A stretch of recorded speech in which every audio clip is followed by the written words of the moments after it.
Good evening, everyone. Before we begin, I would like to give a huge shout out to my active patron members.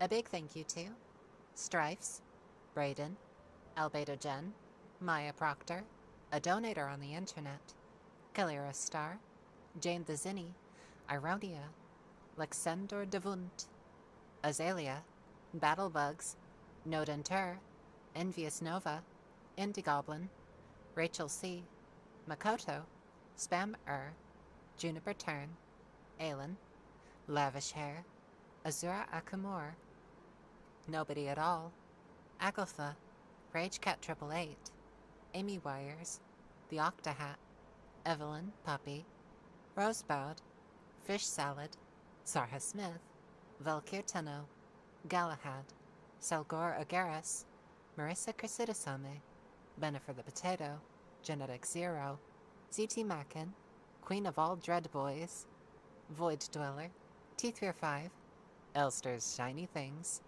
Jessica, Amy Olgers, Lost in Wonderland, Chloe, Beera the Space Witch, Ellipses, CM Fireflies, Some Guy, Ghost 48, Joanna, Indigo, Aelin, Kai, Danny Babani, TGSTGA, Eden, Mick Shepard, Captain Aardvark 986, Lily Adams, Hazel, Alice, Kolek 92, DFA Plays, Robot Waifu, and Bloodmoth. Thank you. Thank you so very much for all of your support. It truly means the universe to me. If you too wish to become an active patron member, please click the link in the description down below and visit my Patreon page. We'll be delighted to have you. And with that out of the way, hi, I'm back. Your girl's back a little bit earlier today than yesterday. As it turns out, I think I might have a little bit of an excuse as to why last night's stream ended so abruptly. It was a little bit late in the evening, but also I was exposing my eyes to extremely bright LED lights, specifically the bright light from my ring light that is essentially allowing the camera to pick up on all of my in real life foxy features. I keep forgetting that I'm neurodivergent, and that neurodivergence comes with a whole host of other symptoms that also are not strictly, what's the word I'm looking for here, bits and pieces of my personality. It is also just a consequence of being wired the way that I am, that when exposed to bright lights, I get fatigued. Like really, really easily too.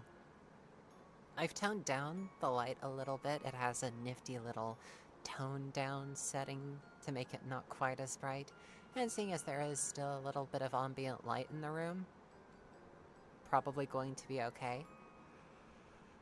Oh, but woof. Yeah, being exposed to extremely bright light when you're already tired is just a recipe to knock yourself out, especially in my particular view. In my case. Anyways, welcome Strifes, Mary, Chloe, Lost in Wonderland, Ray, Aether Twilight, Nyx. Hello and welcome. Hi, bye. Hey, Camilla. Hi. Hello, Winter. It's so very good to see you again. Hello, hello, and hi. Hi, hi, and hello. Hello, hello, hello. Oh, pizza. Ray says that they had pizza earlier, and now I'm wanting pizza. No. Why is it I'm craving food that I don't have? It's not fair.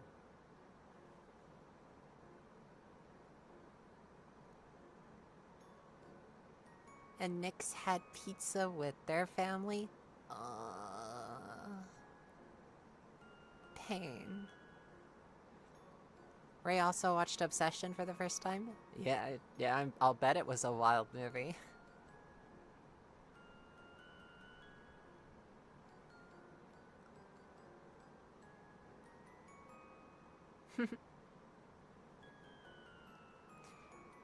Apologies for missing last night's stream. Oh, it's quite alright. Last night's stream didn't last too terribly long anyways. Again, I knocked myself out. I quite literally flashbanged myself. You know, with the tinnitus in my ears and the bright light of the ring light, yeah, it was almost the stereotypical flashbang sound effect.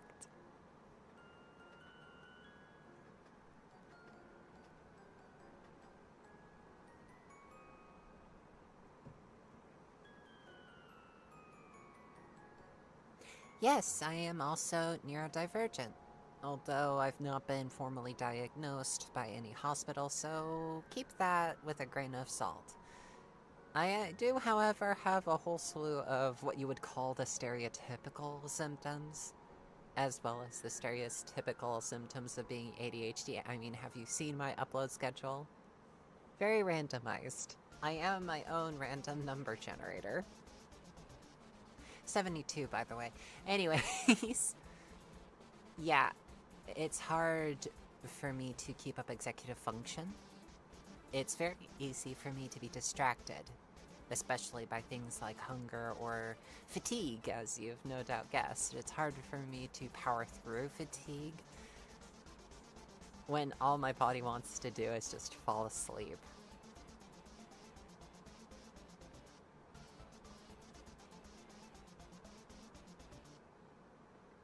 Chloe says, Chat, have you ever only been awake for 4 hours but feel like you've been awake for like 20? Stars. I felt like that before. Aether says, I just realized I haven't changed my YouTube name to Cinder yet. Looking forward to seeing that, Cinder.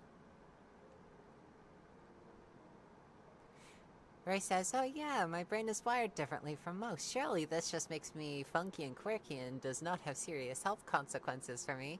And then the evil and intimidating sensory issues. Yes, yes, yes, the evil, evil sensory issues. Oh, it affects food, it affects touch, it affects so fucking much.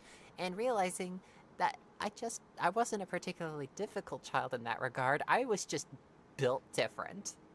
My brain was just constructed incorrectly.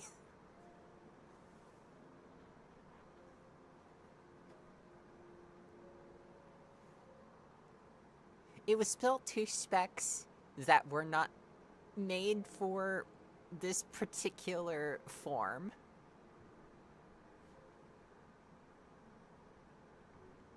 Chloe says, pizza always sounds so good and then you never have it. I have had it a couple of times, I can't buy it right now. I don't think I'm that close to any pizzerias, and even if I was close to a pizzeria, it would be kind of hard to drive over there with my electric bike and then wheel home a pizza. Serious barrier to entry. I could order one and have it delivered, but at the same time, do I really want to pay the cost to have it delivered as well? Funds are incredibly low right now. Been making do with burger when I could afford burger.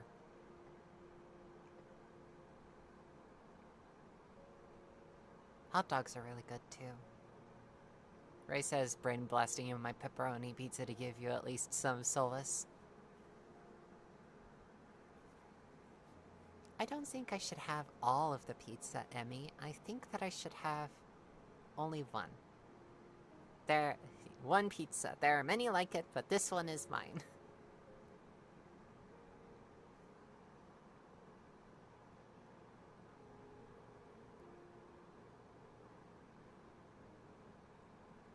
Thanks, Chloe. I didn't think that it was cute, though. I thought that I was just falling asleep in my desk.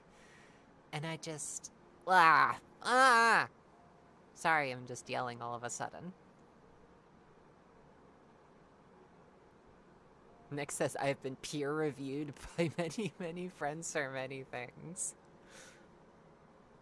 All it took was one online friend group to crack my egg open and realize that I was trans.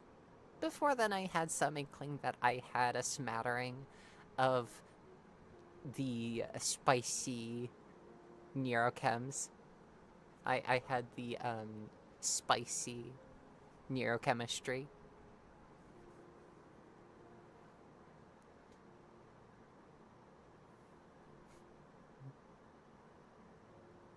Nick says, I like funny number game, number match, to the point I spent $14 it requires for ad-free. Chloe says, Audi HD trans girls would rule the world if it wasn't for... I just lost my train of thought, never mind. Yeah, I've been there. I've been there before. Again, why do you think it takes so long for these videos to be written and then released? Let alone recorded, too, especially with how hot it's been in Phoenix right now. It's just... I'm willing to bet that it's north of 97 degrees and is more towards 110. I don't want to record anything in the booth right now.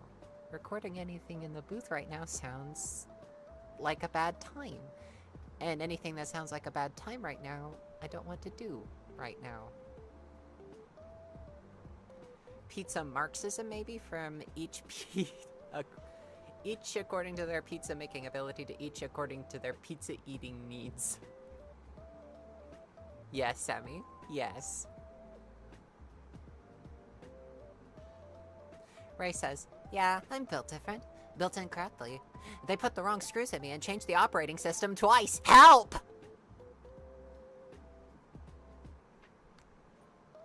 Yeah, that sounds about right, especially where I'm concerned as well.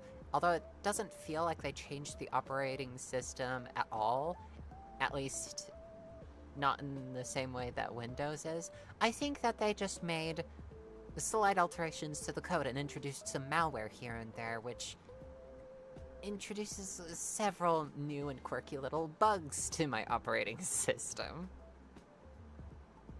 As to the wrong screws, yeah.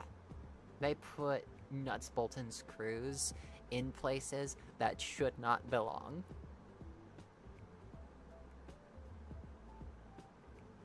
And they included hard drives instead of solid state. So everything operates a little bit slower than it should. And I only operate on 4 gigabytes of RAM. Still a smattering better than it could be, but still only 4 gigabytes of active RAM at a time. Forget about running any game worth, like, the salt of a computer these days. Lost in Wonderland says, built different, assembled alternatively, stuck together stupid, put together without the preset parameters. Chloe says, e-bike, I'm simultaneously judging you and very, very jealous. Why are you judging me? The only reason I don't have a motorcycle right now is because I can't afford it, and I don't have my motorbike license yet, but when I finally get that license, and when I finally get insurance and the bike, I'm gonna be tearing that highway.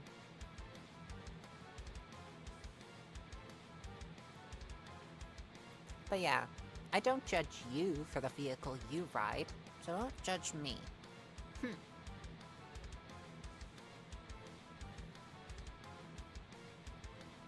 Ray says, the booth? You mean the oven? I look at it and think about a TARDIS that is made of cloth. That is about the dimensions of the recording booth.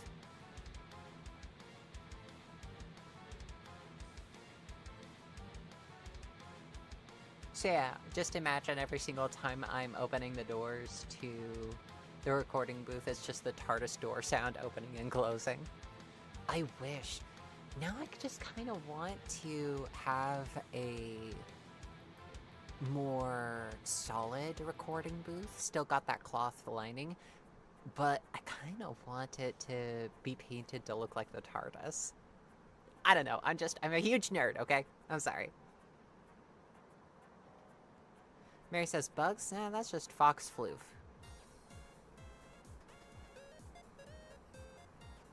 Mental malware. Yes, mental malware that opens up several boxes of ads, especially annoying, loud ads with dancing hamsters everywhere. And there are several open tabs of like Google Chrome and Firefox, and for some reason a couple of very slowly loading tabs that I opened in 2011 of Internet Explorer that are only just starting to load. And yeah, at the same time, there's like two different songs that are being played of conflicting genres, and I can't tell which ones are playing them. One of them's a MySpace account that hasn't been active for decades. I don't know why I decided to go on this tangent. ADHD. Right.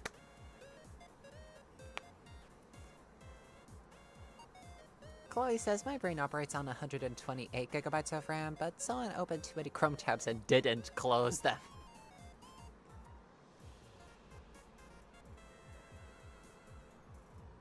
Grace says, I have to say, the non-binary realization story for me was zoning out and thinking about my gender while watching boys versus girls dodgeball in gym class. Sat out thanks to not wearing the right shoes.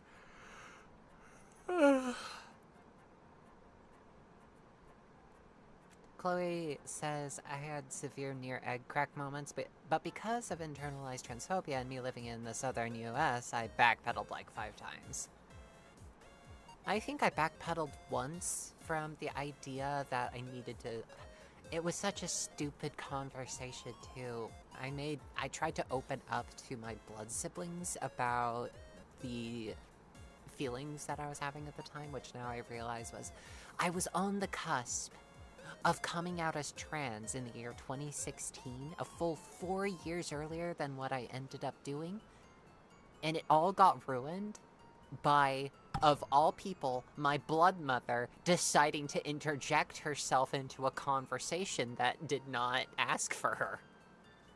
And saying something in a way that sounded a little bit threatening to me, so I just hid back in the closet again, without even realizing that was what I was doing. Conversation basically went, I was talking with my blood siblings about how I didn't like being perceived as a guy, right? And I just did not like being perceived as male, and how it made me feel itchy and wrong. And then approaching from, slightly behind me, I think she was.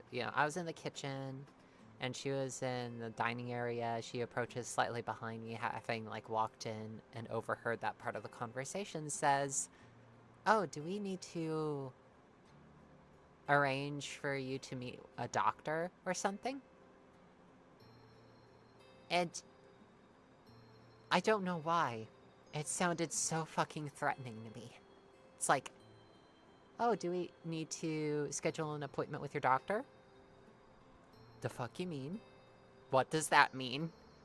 Am I about to be, put into a horror movie where I'm, tortured because something was neurologically wrong with me or some shit? No thank you. No thank you. Abort mission. And I was scared back into the closet for another 4 years. Shows basically what you could gather about that particular relationship between me and my blood mother. I trusted my blood siblings a lot more than I did my blood mother.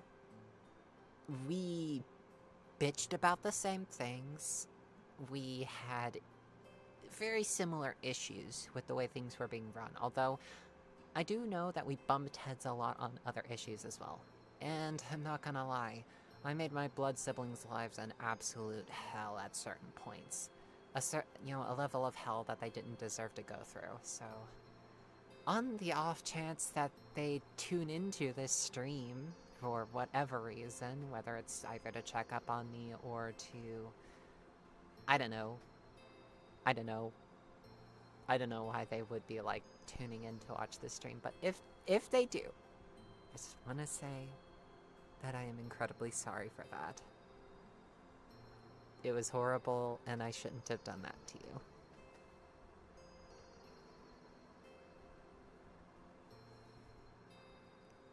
But yeah, I think I would have come out to them if I didn't already come out to other people first. And then to them.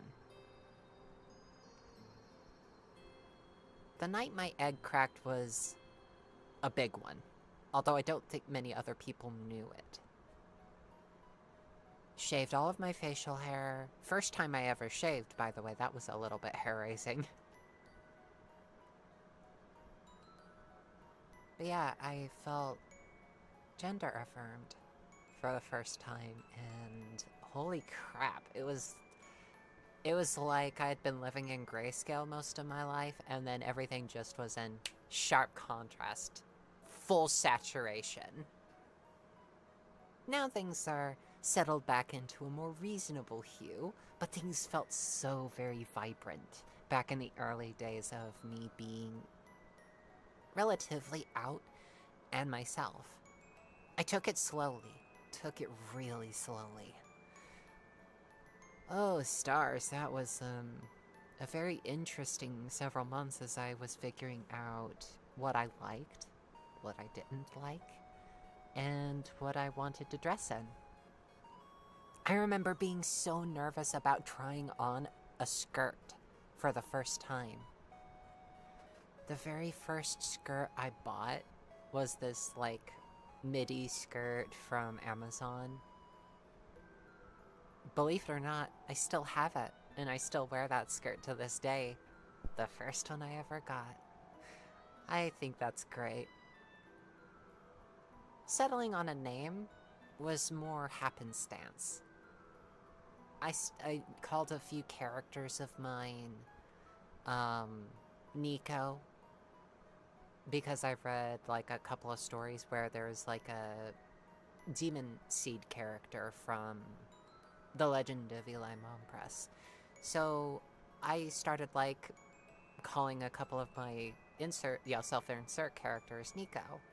And so that was a little bit of the origins of that. And if you look back far enough in the channel's history, you'll realize why I portrayed myself as a fox girl with yellow eyes. And even further back, I was going to be like this sort of human portrayed character with yellow eyes. But yeah, that's far distant past now, and I'm definitely in my fox girl era. Yeah.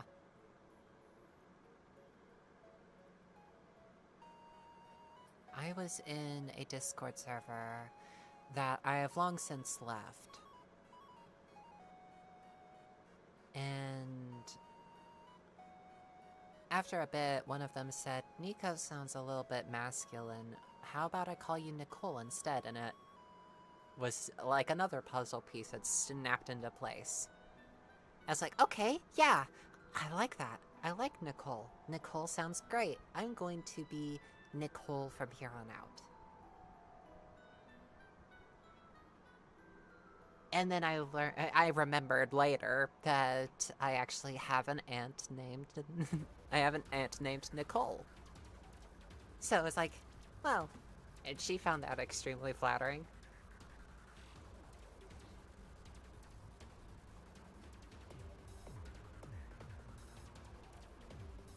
Oh, stars, those early months, those were the days.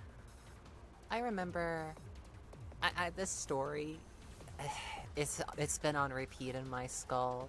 It's one of those reasons I no longer talk with a good majority of my family. Well, one of the reasons. Not the overarching one, but one of them.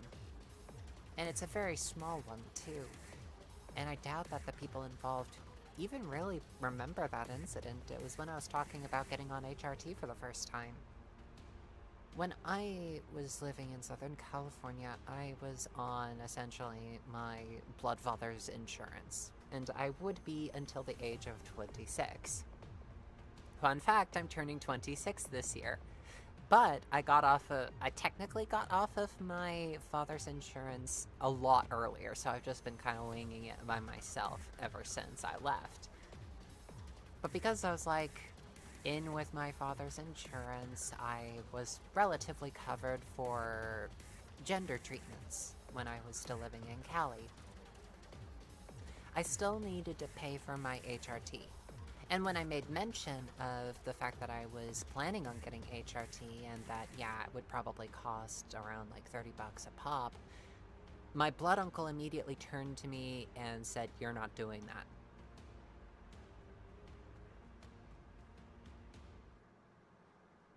And I asked, "How do you figure?" "Well, you're not going to be draining your poor mother's bank account by transitioning on this." And I guess in his mind he found it frivolous? As if HRT is a frivolous thing. No, dude, it's me changing my literal physiology to make myself more comfortable in my own skin. And the fact that he just, like, I don't know, felt like he had this authority to deny me this, and only ever backed off when I reaffirmed it and said that, yeah, I'm gonna be paying for it. What a jackass. Yeah, I make no bones about it. He was an absolute fucking jackass. Something that I would probably repeat to his face if I ever saw him again, which I probably won't, nor do I really care to.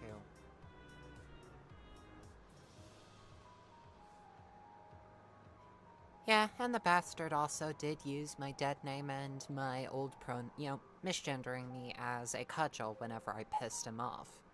He got yelled at about that by my blood mother of all people, so was grateful for that. He still shouldn't have done it.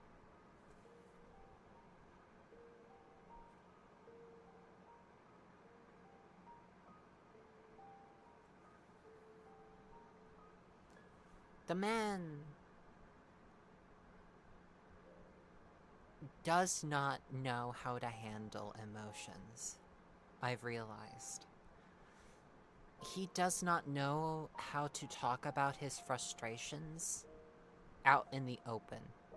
He keeps them bottled up, and very poorly bottled up, mind you. It is, in part, how he was raised.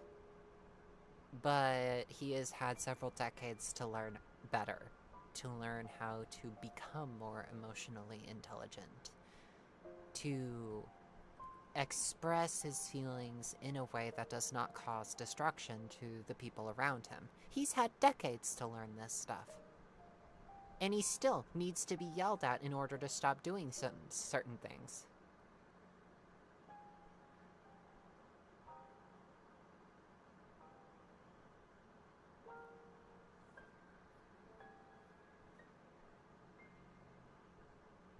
It was so stupid.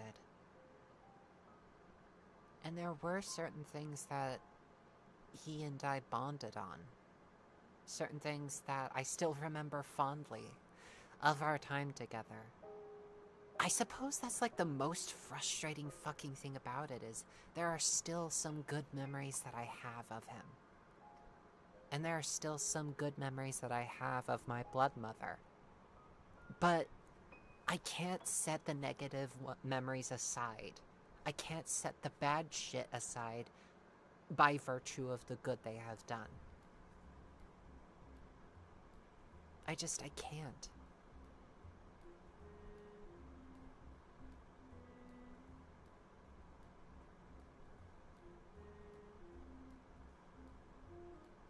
The last conversation I had with my blood mother, it did cement to me the reality that there was nothing more to be gained.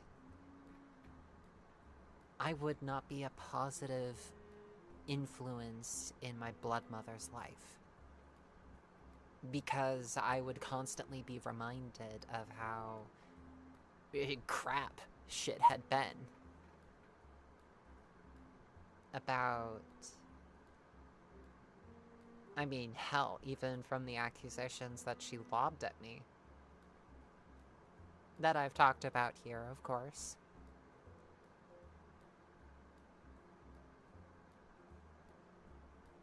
It would not improve. I would not be good in that situation. Not for them, and I'm pretty damn sure that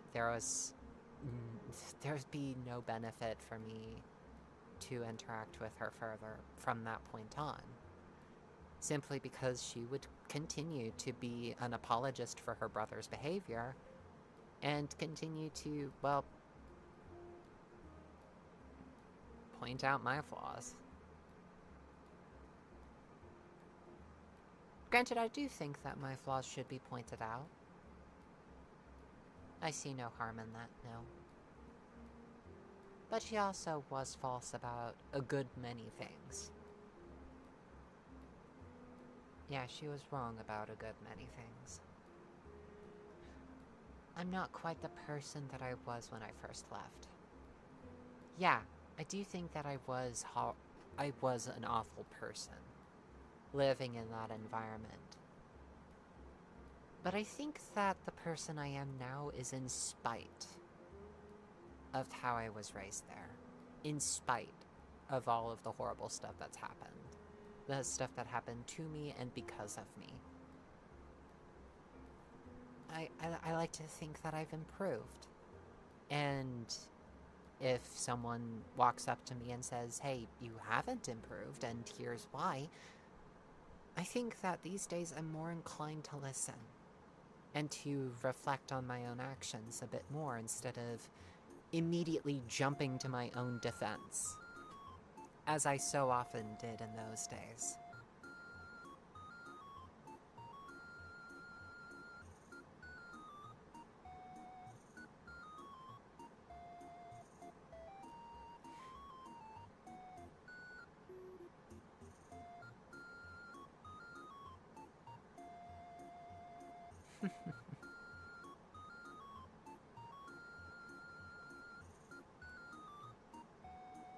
Chloe says, I kinda limited myself to picking names with a C when I was figuring out my name because when you line me up and my siblings up from youngest to oldest, it goes A, B, C. Huh. Corvus says, actually, don't have an Amazon skirt because I don't know how to online shop. I got a frilly green one from Hot Topic that is way too hard to style. I only have one other, which is a bit easier. I need more. Yeah, I need more too. Demon says, don't stop people from transitioning. Yeah, how hard is that? How hard is it to say, you're gonna transition, not my place to judge or to stop? You know, just going about your day, instead of saying, hey, I don't think you should be transitioning because of these sorts of medical costs, even though it's probably gotta be like $30 every couple of months. You're not transitioning. Bullshit. You get to transition if you want to.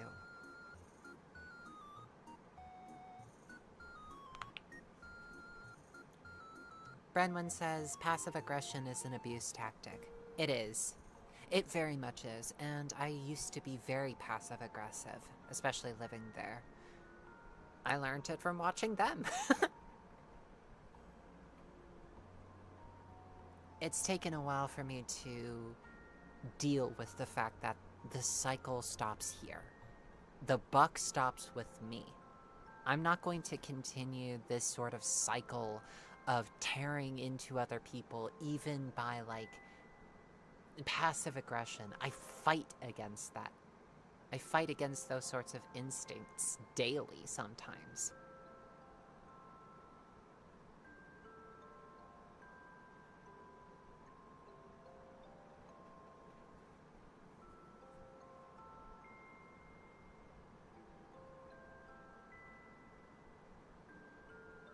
The line must be drawn here.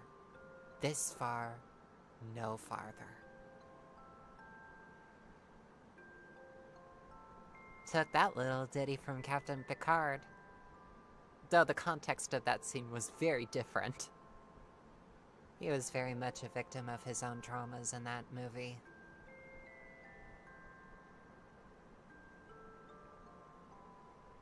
Ray says, not enough good in the relationship to counteract the negative/trauma and make it worth keeping contact. Yes. Pretty succinct.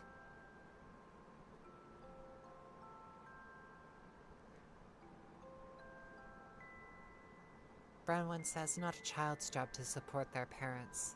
Yeah. It really isn't. I will have no part in her life, and if that means that... Yeah, just... And all that implies, yeah. Just no longer going to be a part of her life, and she will no longer be a part of mine.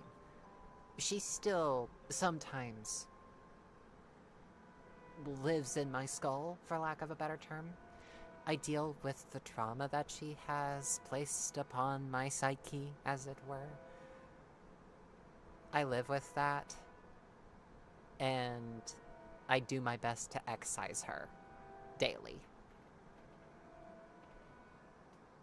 Well, actually, no. It hasn't been daily for some time. There are whole weeks I sometimes go without thinking about her. I have gotten a lot better in that regard, haven't I? I think that's delightful. To no longer constantly be thinking about something that I don't want to be thinking about.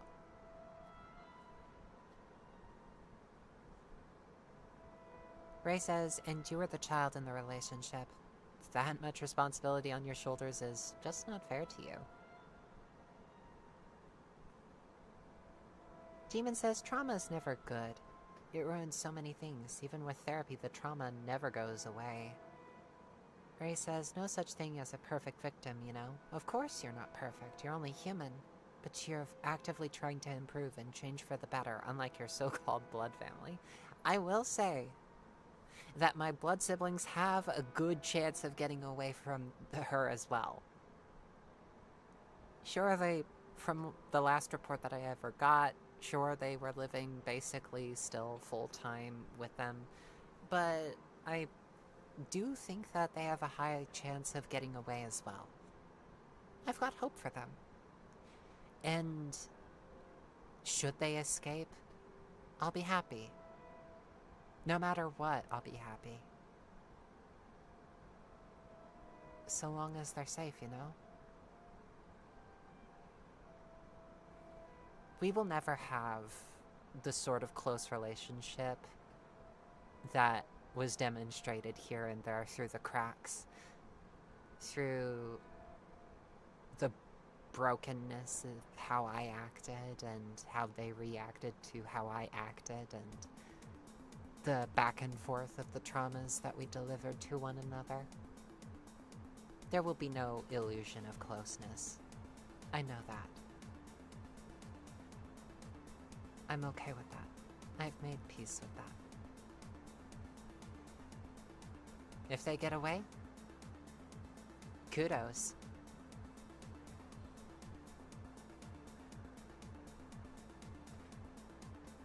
A large part of me will miss them. Not gonna lie about that. I will miss them terribly. I have missed them terribly. And they don't owe me anything. Heck, they do not owe me forgiveness even if I get on my hands and knees and apologize till I turn blue. I don't need their forgiveness.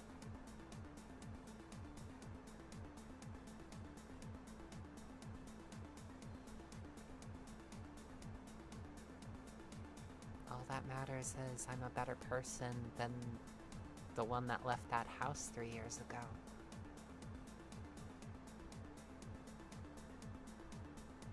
I should probably stop harping on that, move on to some other topics. I've been harping about this for a while. If anything, that goes to show just how ingrained into the drama I still am, despite how much I've moved past it.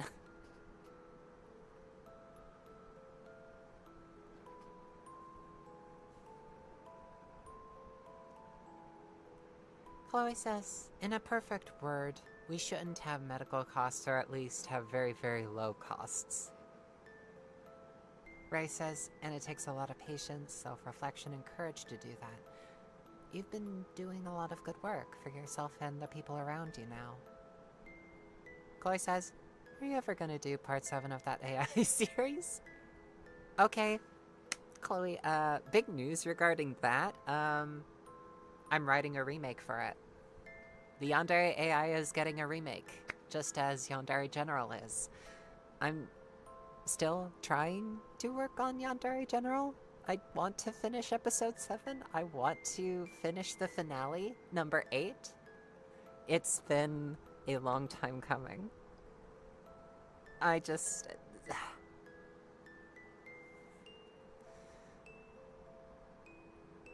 been so lazy these days. I'm sorry.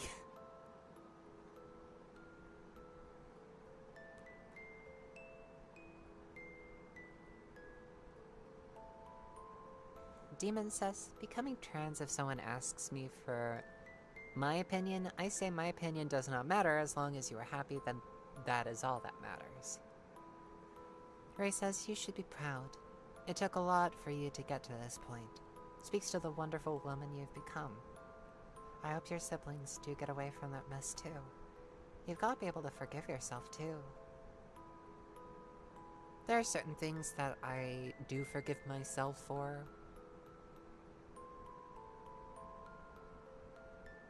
Some things that I don't think I could ever forgive myself for. And stuff that I simply have made peace with. And have attempted to make peace with. Chloe says, peek, peek, peek, peek, peek, peek, peek, peek, peek, peek. Peekaboo. Ray says, Yandere General. Ooh. Indeed, Yandere General. Number 7 has been recorded. It's been sitting in my works in progress folder for stars. It's been a year, I think. I think it's been over a year that it's been sitting in my work folder and has not been touched. Number 8 is recorded. Well, not recorded. Number 8 has been written. It's yet to be recorded. Lost in Wonderland says, is anyone else here doing art fight? What's art fight? Art fight.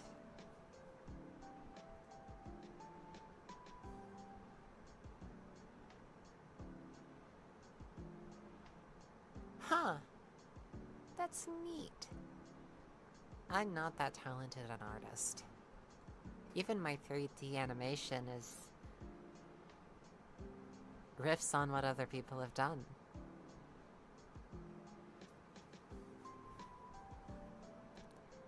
Ray says, I hear ya. Take it day by day. Don't forget to be kind to yourself, though, yeah? Chloe says, work in progress for over a year. Yeah, she's just like me for real! Lost in Wonderland says, people drawing each other's characters for the most part. I can't draw. It is one of my biggest, like, I won't say, it's one of my biggest weaknesses. I'm not that good of a 2D artist, and my 3D art still leaves a lot to be desired. Thank you, Emmy.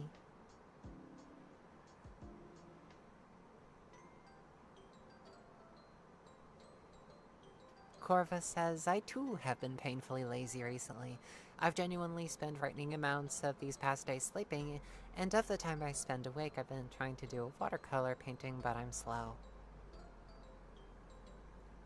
Ray says, me when I keep slacking on the sketches plus writing I gotta do because of brain fog. Oh, stars. Yeah. One of my biggest fears is that my writing quality starts falling off. Like, someone just points out, like, hey, this art seems to be of less quality than you're usually known for, Fox. Are you alright? It's one of my biggest fears. One of my biggest fears.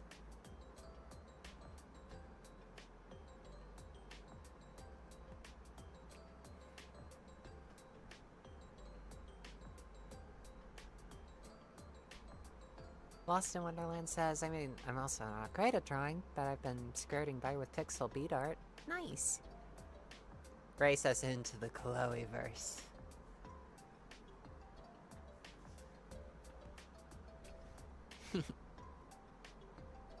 Emma says, oh, thanks for the hug. Your art is amazing. Amaze, amaze, amaze.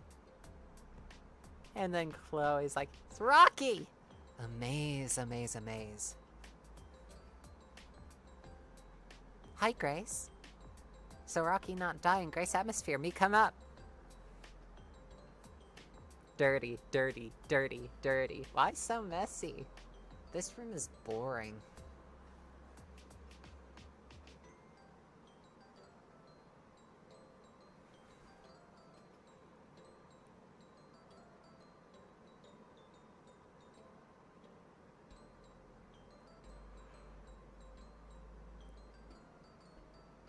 Ray says literally, though, like, I'm sorry I'm so tired and eepy all the time. I feel that. I feel that. Chloe says all vampire films are stupid.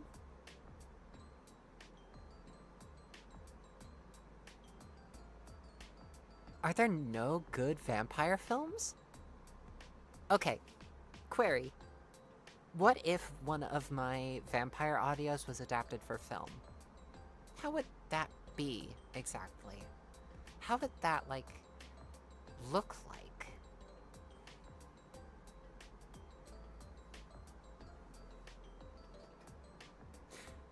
Chloe says, film is made of silver, the vampires would show up on it.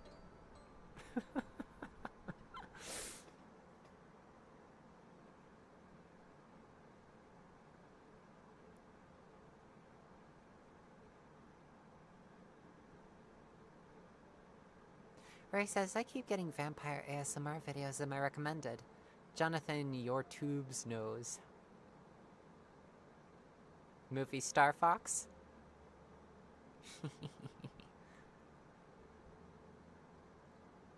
Lost in Wonderland says, Q's salty DK Dan's father being into JoJo's Bazaar adventure before learning that Dio is a vampire and deciding it was nonsensical.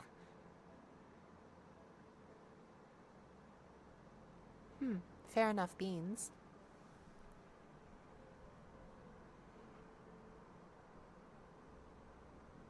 Oh! Oh, I see. I see. Cute little mortal. Thinking back to that one vampire comic I saw once where the vampire wasn't like this really, really pale guy with fangs and pointed ears, but was actually like a fluffy bat. Like just fluffy, with big ears. And yes, had the fangs, but just was like a fluffy bat. And I'm just like, yeah, I want a vampire that looks like that, thank you. She would be incredibly cute. You know, just like an anthropomorphic Batgirl.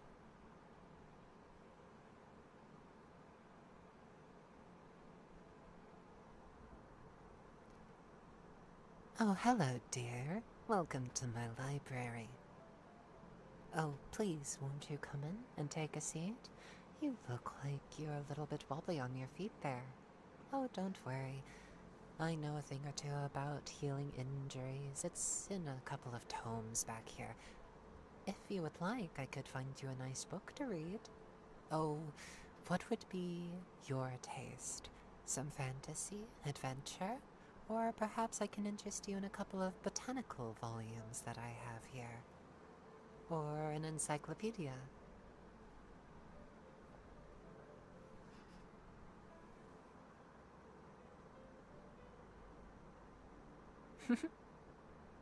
What do you think about that?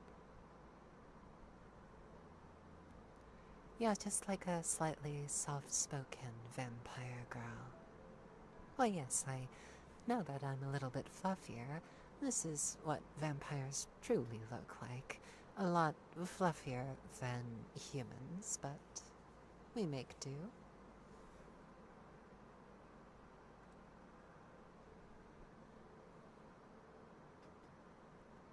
Emma says, oh gee, imagine if there's a robot girl with a TV for a head who hypnotized you with a spiral on her screen.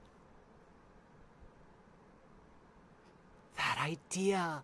Oh, that's a good idea! I love that idea. But also, I've got several ideas also.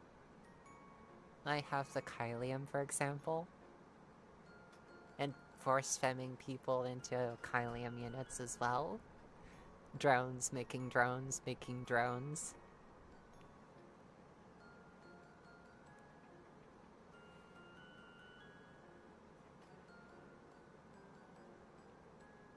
So many ideas. You all are incredibly creative. Emma says, is that kind of just femme vox? Oh yeah, but she's cute, so it's okay.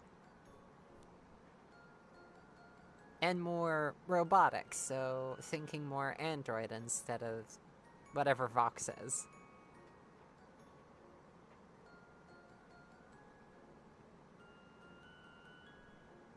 A big bad problem? Oh, well, I don't know about bad problems, per se. Although, there is this one troublemaker who wants to get me in, as some of the others have said, into her shenanigans. Have you seen her by chance? She's got green hair, very pale, she runs about and sometimes leaps over bookshelves. I've told her a few times not to do that, and yet she insists on doing it anyways. It insists that it's chaos for the sake of chaos. If you see her, do make sure she doesn't knock over any bookshelves.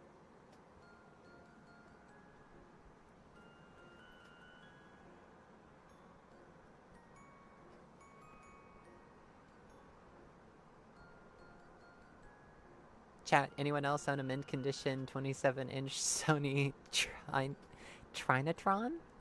Huh. Emma whistling innocently. Chloe says, Transfem listener audio, where an NPC in a game pulls the listener in and customizes her into a girl with the character creator. Would this be a process that is done to the listener?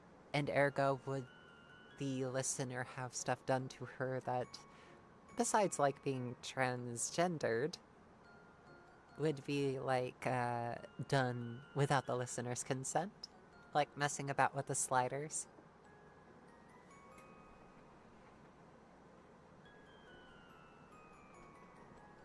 Ray says, giggling, I love the green-haired one already, she's so me. I decided to make a bit of a reference with that one. Chloe says, Transfem listener audio where you get beaten Super Smash Bros. Melee. Oh, really?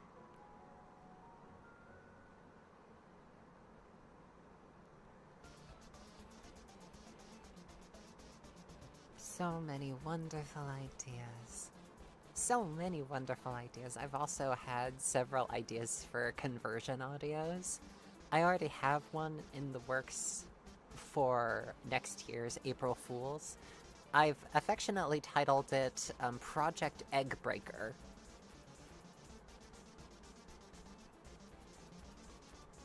I'm hoping to convince a couple of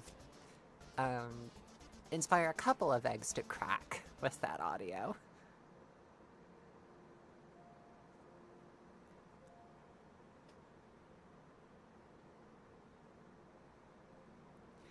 Ah, welcome, director. Emma says, kind of reminds me of the sort of niche thing where a player in some SAO type game has their headset malfunction and gets sucked into the game and turned into an NPC themselves. Oh, that sounds like a good idea.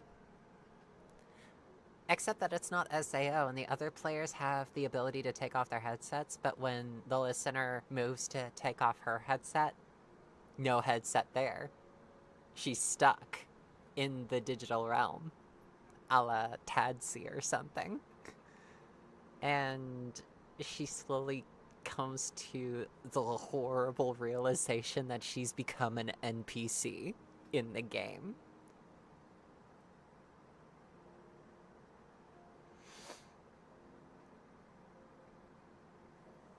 Ray says, so why did I just imagine the McElroy Monster Factory clips of the character customizer? You get hammer and you fix the baby like a good girl. Ooh. Something, I know what you are. There's no need to hide from me, dearest. Believe it or not, yes. Yes.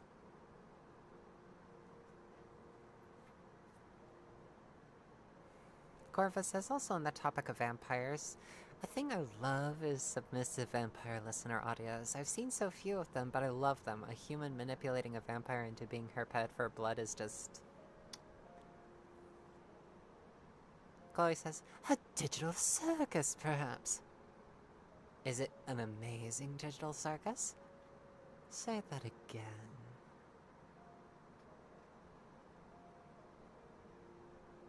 Director says, on the one hand, love to be a character in a video game. On the other hand, philosophical nightmare. Okay, but also consider something like Overlord.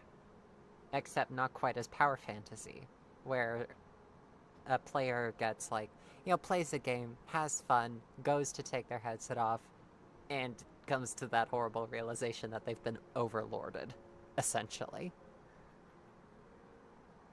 Just again, not without the power fantasy. More like a disempower fantasy.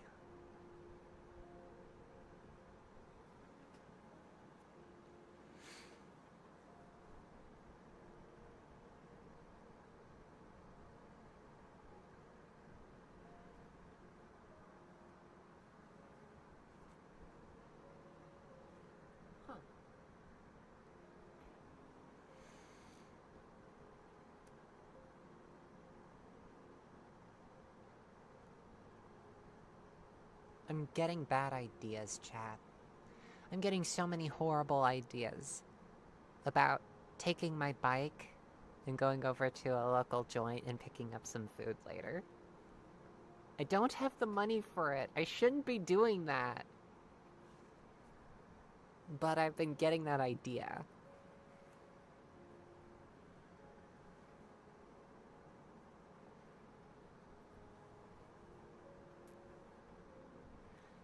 Director says, specifically the nightmare would be losing any ability to act outside limits someone else preset. Which I know is kind of how societies work, but my personal philosophy is anathema to the very idea. Oh yeah, for that particular idea, Director, I've actually been just, like, thinking, yeah, you're kind of just like a regular person inside the game. Maybe with some special abilities, like a little bit of magic, the ability to craft things a little bit easier than regular folks would. But, yeah, a regular person nonetheless. Train and you can definitely become a greater warrior of some kind, or a good mage, or even one of the best craftspeople ever. You know, just something like that. Not like a god or anything. Certainly nothing quite to the extent of Overlord. But, you know, just... Not a power fantasy, but an empowerment fantasy, if you will. Instead of being caught in this place that we're in society where there's no upward movement, where everything is just sort of affixed. Instead, you would be tossed into a world where suddenly your efforts actually do mean something for once. What do you think of that as an idea?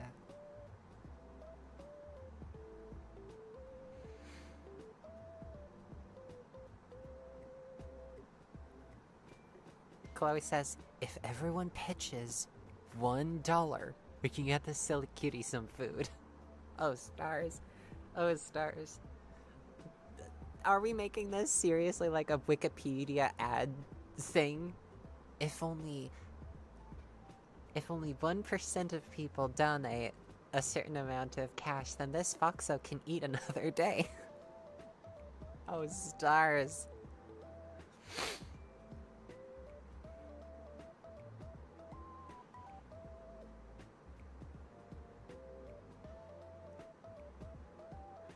Chloe says, another idea.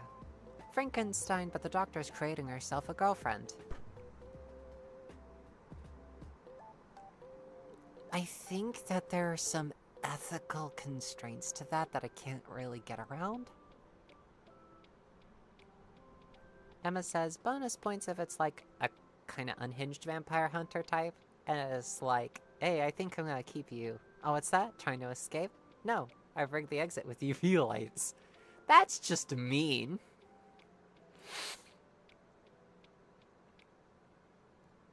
Ah! Thank you so very much, Ray. Thank you. Very much appreciated. Ah! Emma! No! No, Emma! No! You've already given me so much money. No!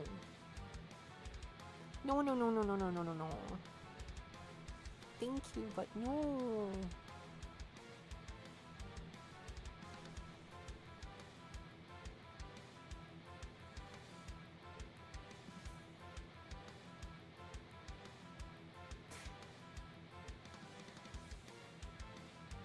Whoa, sorry, brain glitched.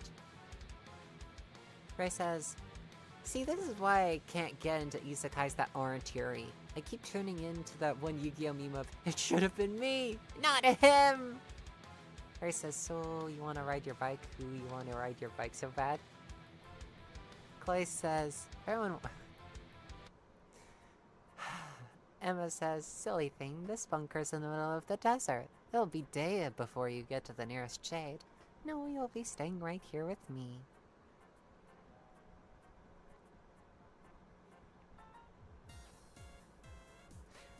Director says, I could handle it if I were just some regular person, but being restricted to playing one narrow role for a few rote lines of dialogue would be hellish. Honestly, yeah, it would be hellish and honestly not that interesting.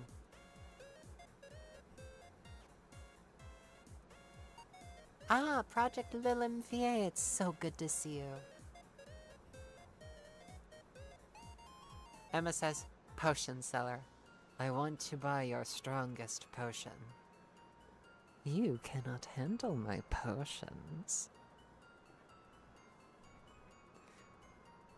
Lost in Wonderland says, so Rocky Horror? Yeah, yeah, that would be pretty much.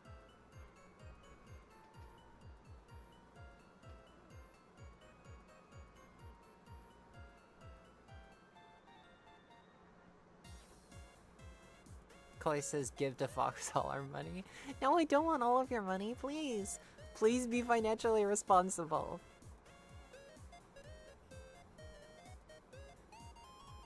Demon says, make her blush.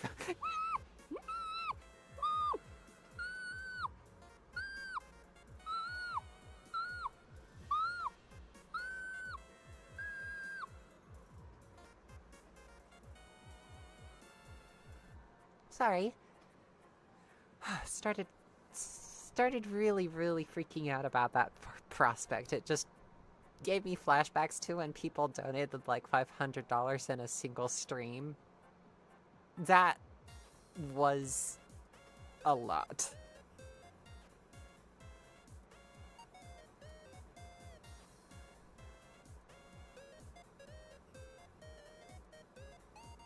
Ray says OMG, like Power Wash Simulator abilities. Branwyn says a world where everyone knows the prestidigitation cantrip from D&D. Everything and everyone is clean because you can just wiggle your fingers for 6 seconds to clean a cubic foot of anything. Huh. It's actually really nice. Director says, y'all have the time of your lives in the digital circus, and I'm being the guy who didn't like musicals.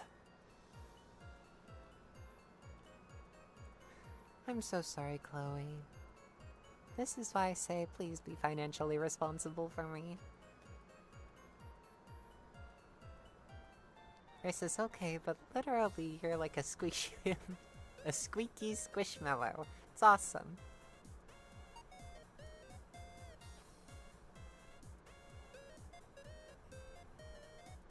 Demon says, I think we're breaking her.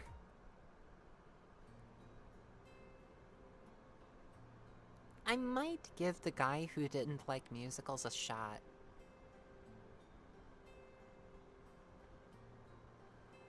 Also, I do get paid in a couple of days.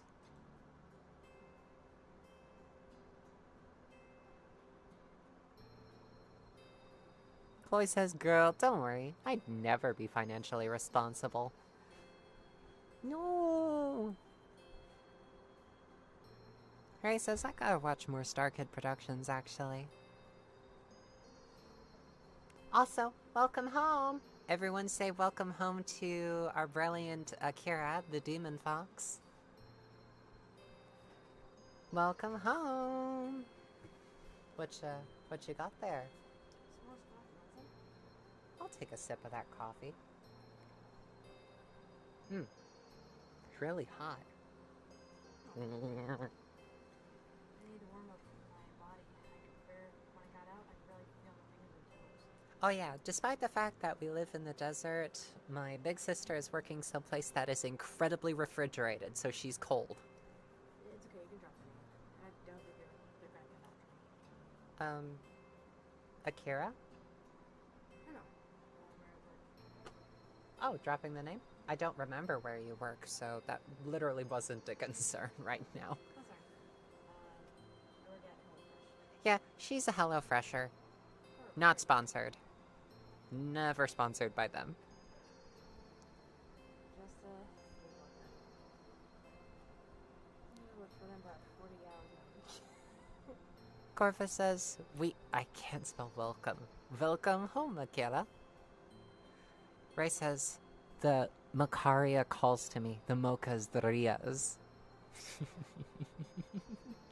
Chloe says, I literally bought a 60-year-old film camera the other day. Congratulations.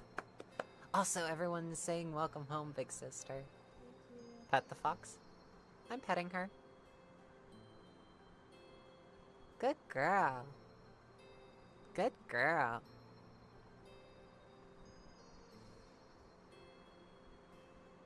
Good girl. Good meat puppet.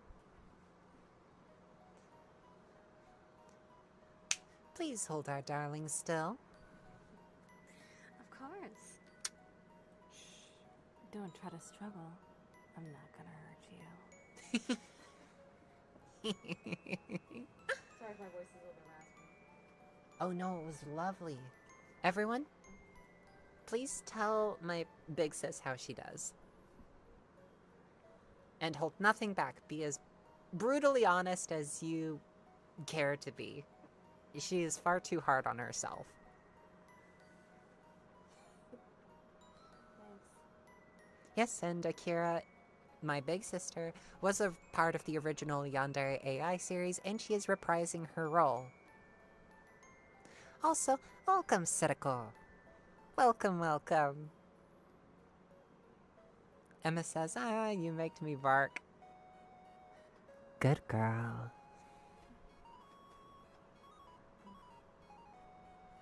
Demon says, oh no, boom, cuteness overload. Strifus says, very lovely, can't wait to hear that. Girly Pop sounds awesome. See? People think you sound great. Nex says, how's half paying attention because Destiny and just heard good girl? Oh, don't worry, Nex. Please don't feel left out. Good, NB. It's been a while since I've done stuff like that. I'm glad to bring the bit back. Hopefully you'll enjoy The chair? Oh, yeah. For those not in the know, in the original Yandere AI series, Akira threw a chair at the main villain. Next says I'm Chaos, who has a sword in destiny. Oh, very clever.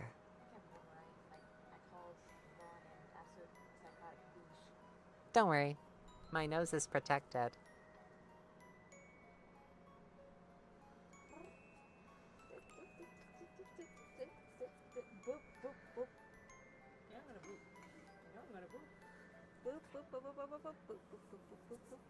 Hey.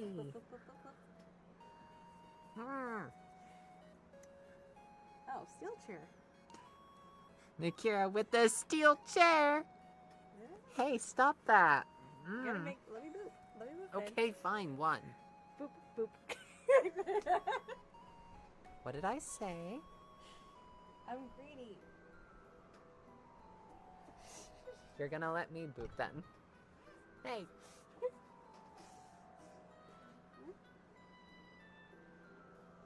She's holding my hands. She's holding my wrists. Your cutie paws. I have been stopped. I'm holding her cutie paws.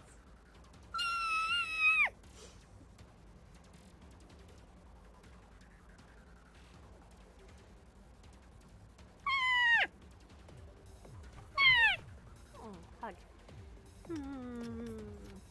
Careful, the facial tracking might get a little bit confused. I got a little bit. I can see that.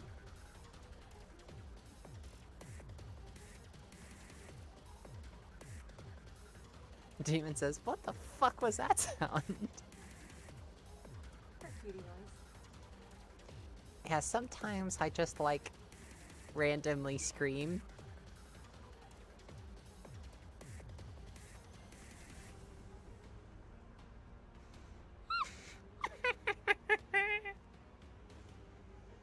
Chloe says, I miss my wife. I wish she existed.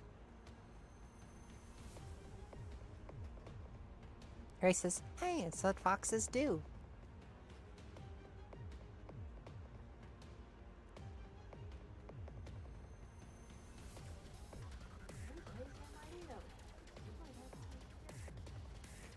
Do you believe everything you hear? Noted.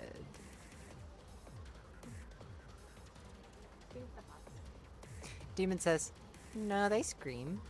They also do this little laughing sound called geckering.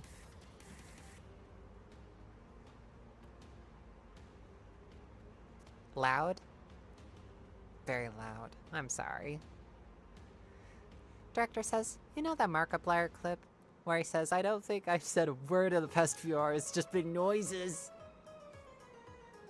Someone who occasionally produces noises I can't explain.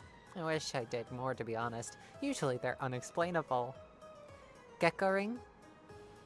Geckering. Let's see. Gekkering. A series of rapid, high-pitched, and stuttering vocalizations made primarily by foxes.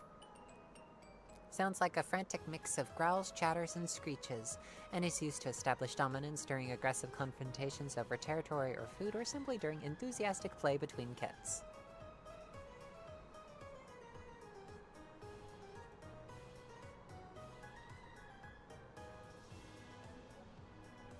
Yay! Our stream is still going strong. Thank you, Internet.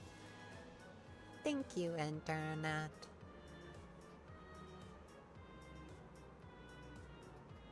Oh, I can see, like, the shock on the listener's face if she found out they can go offline. What? Like, Yonder AI.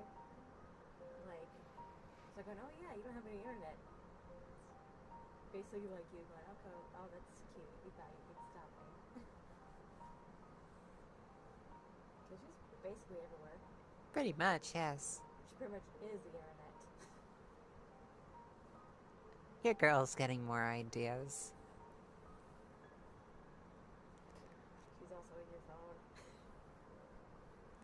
Corvus says, literally me with my younger sister. So often we have entire little conversations that contain no English because we just make noises or hiss at each other.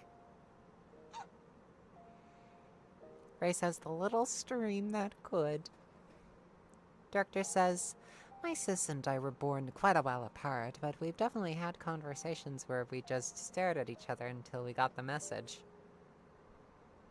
Why do you say that? There's this one's birthday's coming up. So's yours. We're literally just a day apart. And a decade. Day and a decade. She has her birthday the day before mine.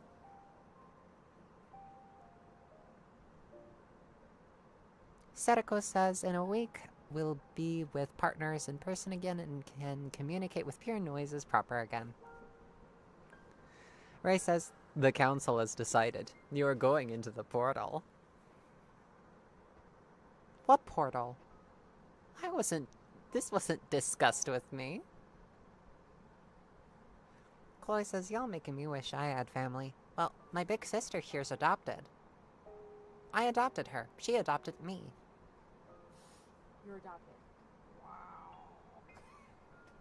You know, for me, it was like, I was told I was adopted, and it caused me to cry tears of joy. Best adoption ever. Yeah. Lost a family. Gained a family. Best family. I didn't lose all of my original family. Just half of it. Well, you got a better half. Right? I suppose, yeah.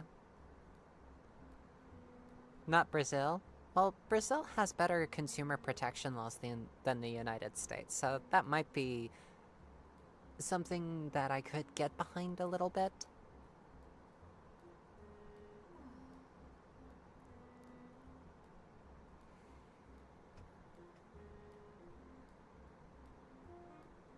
Go sit a bit. You're gonna go where? Sit. Ah, okay. We'll be in the other room. Also, there's the plan later that I'm gonna be going down to the local place and getting myself another snack. Also, yeah, the rainbow bag here, I've kind of co-opted it for my travels. Well, it's not like a bag, backpack. I got it. Not a backpack. I chose that one specifically for its flat bottom. Okay, I'm just saying. Like when I'm gonna go out, I'm gonna use my backpack. Yeah, like, I get you. But I'm talking about for, like, big cargo and delicate cargo. Oh, so like usual travel, that's totally fine. And we still have yet to get that basket and to have it installed. I just hope that the screws don't strip again. That'd suck. Well, neighbor is offering to let us borrow her drills. Want to take her up on that offer tomorrow? Sure.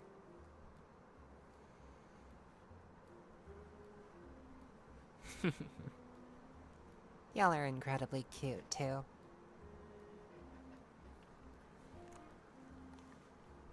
Chloe says I just naturally write lesbians. Same here, honest. Honest. I like writing lesbians. Lesbians are cool. I like writing women.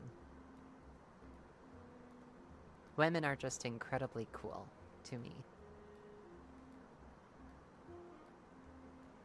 Do I count myself as being a part? Well, I mean, I do see myself as a woman, so do I see myself intrinsically as being cool because I'm a woman? Pondering the philosophies of coolness.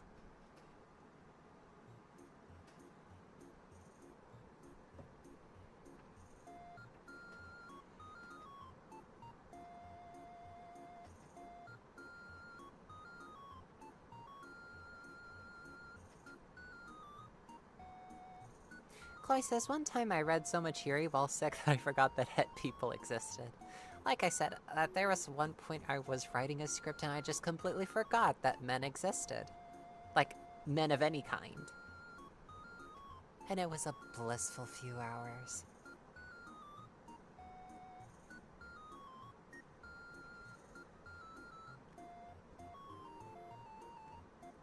Ray says, ah yes, the lesbian writes lesbians. Next thing you know, the floor is gonna be made of floor. Yes, the wall here is very wall today. Brenwyn says, girls are more interesting, cooler, everything. I'm so gay. Sariko says, am pan, but writing not lesbians is still difficult.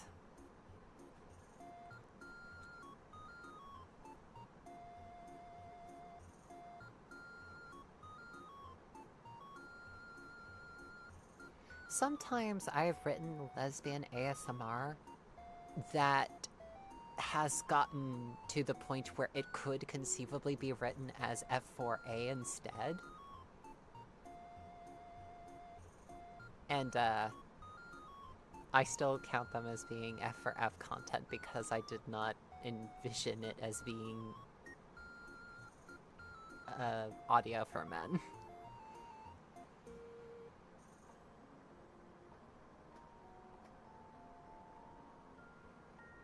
Director says, might see if this laptop can handle having a word processor open at the same time as this stream. If my next message is about a fire, you'll know why.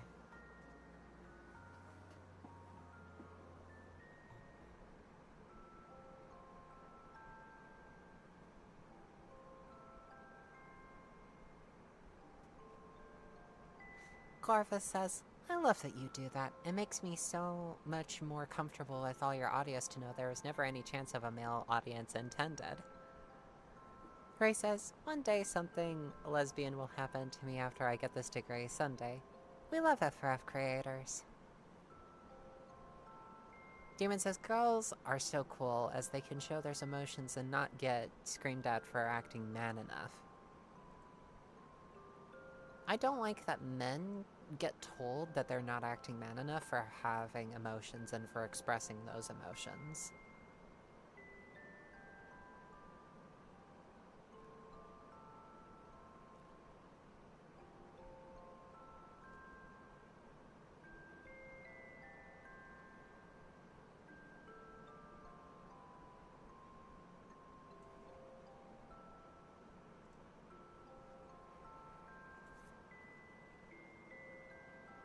Every single time I get like this one comment that is like, why don't you do FRA? Why don't you write FRM?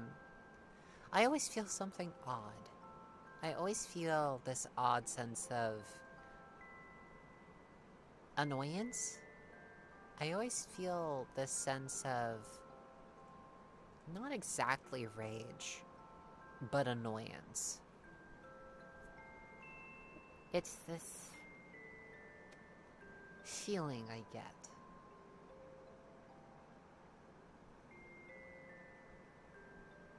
It's hard to explain. Chloe says, I have this whole sci-fi universe thingy that I want to make into a movie, but I keep struggling to make any characters besides twinks and lesbians. Well, make it about twinks and lesbians.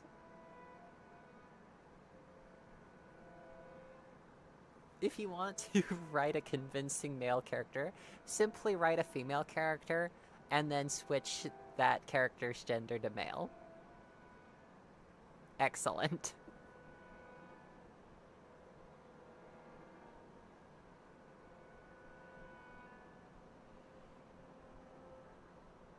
Stephen Rue says, to be fair, the fact there is a stigma around men having emotions suck. Emma says, I mean, yeah, so much of the ASMR content scene is just dominated by FRM content with the occasional FRA, and, like, a bunch of the time, they don't even tag them, so you have to guess, and Sariko says, I'll take FRF when it could conceivably be FRA 100 times over. FRM mistagged as FRA. Yeah, I hate when, like, audios do that. Tag themselves as FRA, and then just be openly straight. Be openly like, oh, good boy, or something, and be like, this was tagged as FRA, which meant that I was expecting something with very little referencing my gender. I don't want to get, like, accidentally misgendered by anything. Sucks.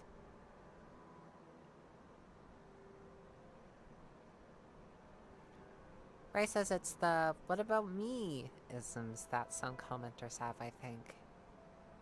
Director says, the sense of everything caters to you already, why do I have to? It's like... I am in the business of selling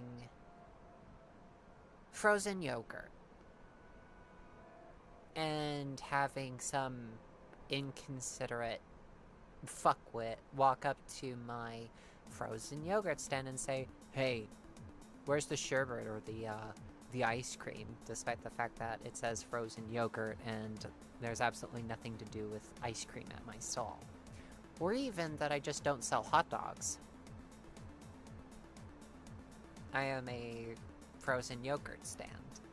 I don't cater to people who want those or other sorts of things because I just don't sell them.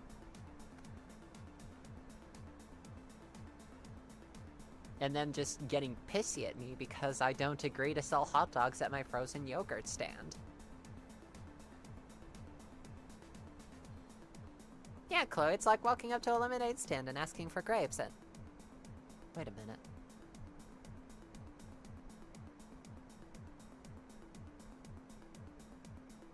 I got that.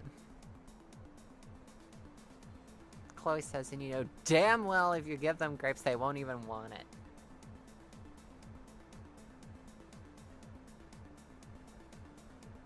Demon says ASMR rights can do what they like.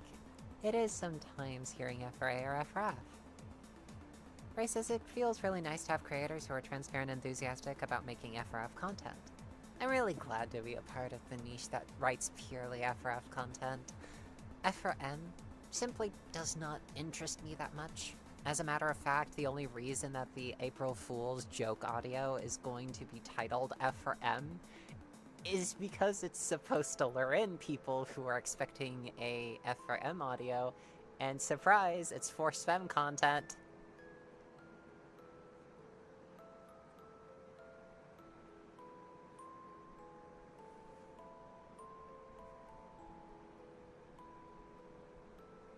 Emma says, when life gives you lemons... Chloe says, don't make lemonade. Oh, I know the bit you're going for. Alright, I've been thinking. When life gives you lemons, don't make lemonade. Make life take the lemons back. Get mad, I don't want your damn lemons. What am I supposed to do with these? Demand to see life's manager. Make life rue the day it thought it could give Nico lemons. Do you know who I am? I'm the fox that's going to burn your house down with the lemons. Going to have my scientists in chat invent combustible lemons that burn your house down.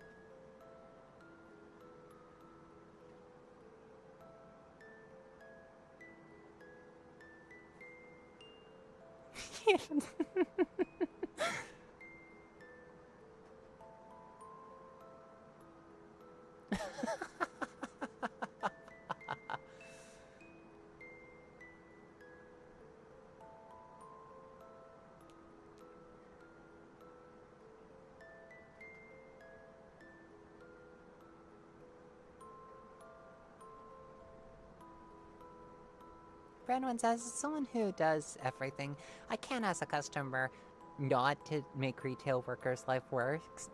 I hate the dumbasses who do that sort of thing.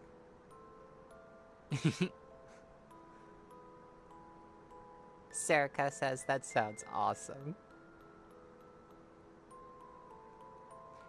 Brandon says, a poor worker of mine said the other day, when life gives you lemons, lemonade, make lemons. Wait a second. When life gives you lemonade, make lemons.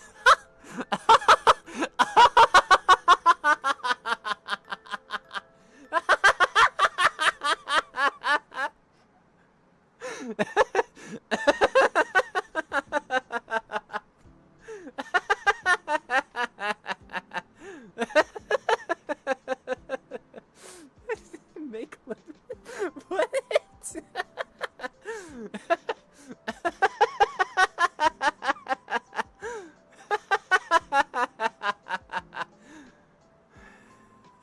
When lemonade gives you lemons, make life.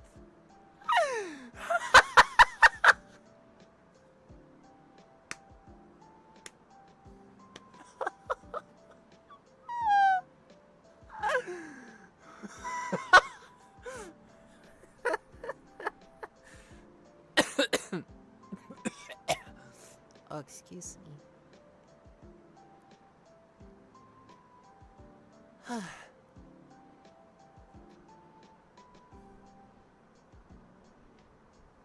Humanity is the source of the lemons.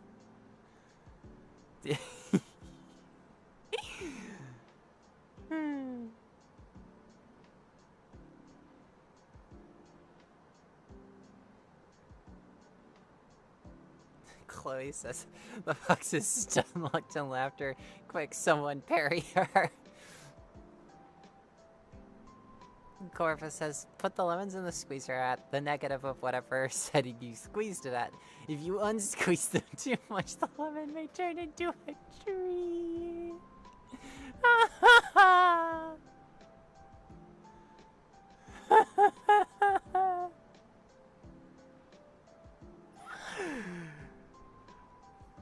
I wonder how, I wonder why. Yesterday you told me about the blue, blue sky, and all that I can see is just this fucking lemon tree.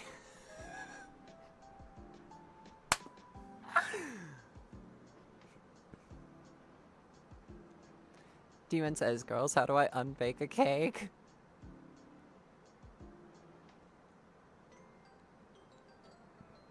Director says, when life you lemons gives lemonade make. What the fuck?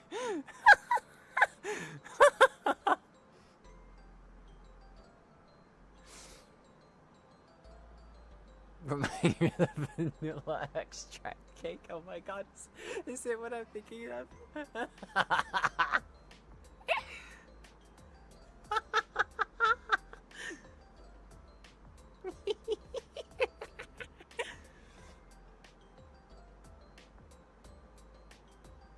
Sour orange and a citron.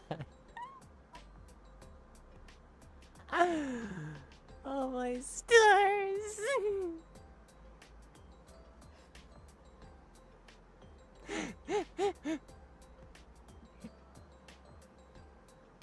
Chloe says lemon monster girl and her kisses give you burns from the citric acid. Oh my gosh. Oh, stars. There's the geckering. Yep, Sarako, there it is. Let me give a fox's explanation.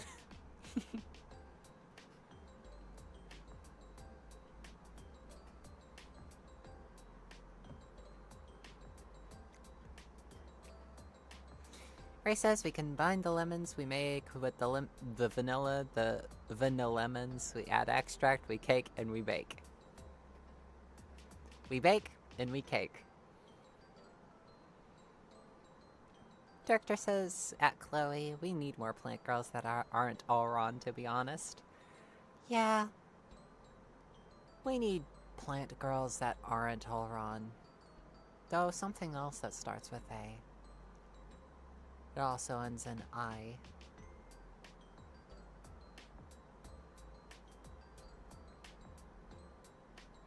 You know, something that has a real affinity with plantness. Stephen Rue says, OMG, I get those let me give a fox's explanation videos so much.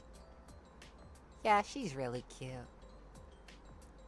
Yo, hit me up on Discord after this stream. Emma says, you will be baked, and then there will be cake. Director says, that pun was horrendous. I approve. Sariko says, is it where you picked up O stars /J? Okay, yes, kind of. But also, I like O stars as opposed to anything else. No theistic, like, connotations there.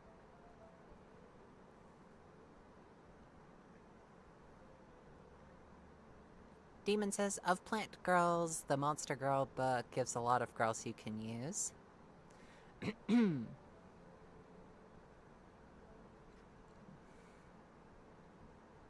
Branwen says Earthdawn RPG had rose elves with thorns.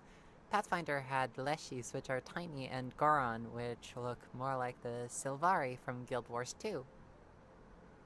The moon. I miss the moon. I miss the moon tales. I miss her a lot.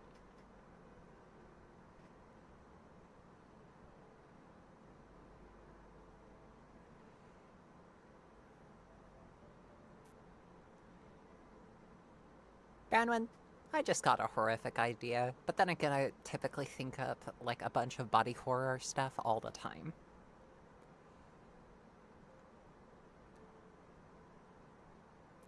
I mean, originally I thought up a very, very horrific sequence of a poor girl being turned into an Athene in the most grotesque way possible. It's like the form they promised me is great, but the anguish experienced will be tremendous. Except there wasn't really any pain so much as just the trauma. Because already the physical transformation would be like a lot for any mind to handle and still remain sane. So no further pain added on. Oh, something that I've already written in the server, just, like, left there in story ideas, I think. No. Probably was, like, literature club. Body horror, also known as the trans experience. Director says, I use theistic expletives just from every religion I know them for. Pan blasphemy. Going to every bad afterlife and I'll be laughing the whole way there. Oh, I mean, I'm already like 90% of the way there. And all I did was basically say I refuse to believe in your bullshit.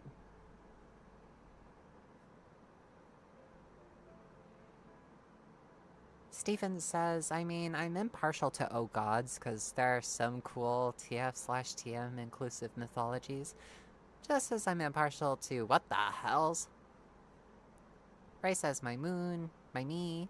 So changeable and such a lovable land to see. Might care my coat, leave on a high note, there's no way to go but on. I need a Fallout-themed lesbian audio. My feelings about the Fallout series notwithstanding, I could probably write something that's set in New Vegas. Maybe. Maybe even something that's trans femme in Fallout. Steven says, wait, there's a Discord? Yep, unfortunately it is age verification by ID. What you would basically do is write to my personal email address, drop your ID. You could cover pretty much every detail that you want other than your date of birth. But I definitely need to see that date of birth before you're allowed on the server. Just a matter of precaution.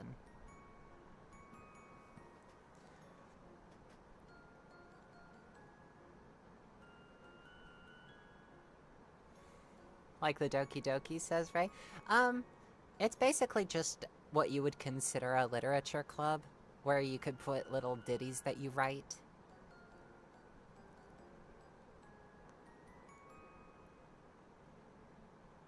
Corvus says, I mean, I have been vouching for all new kinds of girls. I've been currently obsessed with a centipede girl with a dress with the crinoline petticoat and the centipede body quills around under the dress. I kind of like the idea. Branwen says, oh yeah, I've been obsessed with body horror and transformation since I was a kid. Yeah, the trans experience. It's one of the reasons I was so drawn to The Thing. You know, the alien that I wrote an entire series for. Psilocybin mushroom girl? I need to look up the psilocybin. She's a trip. A psychedelic mushroom girl? You simply touch her and there's a likelihood that you get a contact high? That actually sounds really, really fucking cool. Post-apocalypse Yuri. There have been a few that I've already done, And even yonder AI turns into a little bit of a post-apocalypse for a bit. Director says no website or other person is ever getting my ID. Sorry. It's quite alright, Director. I certainly know that it's a step that isn't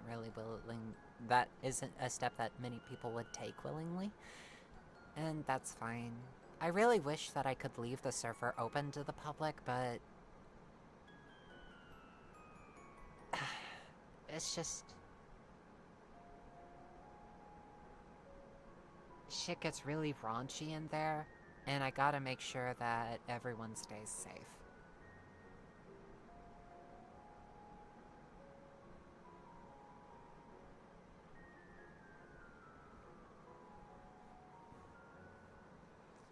Ray says, oh, like a writing channel? Yes.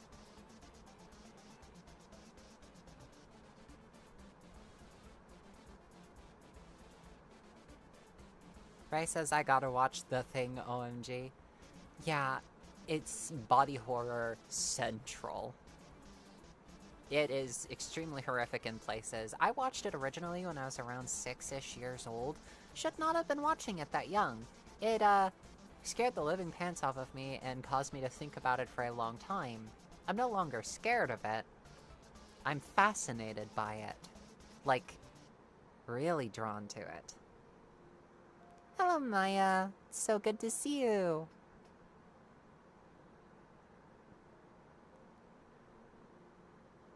Chloe says, low-key, the only part that I consider to be me is my brain and soul, if that exists. I don't think that a soul exists, simply because if your soul could be manipulated by manipulating your brain, then there's very little distinction between your mind and your soul anyways. And your mind is basically just a projection of your brain. Your brain's the hardware.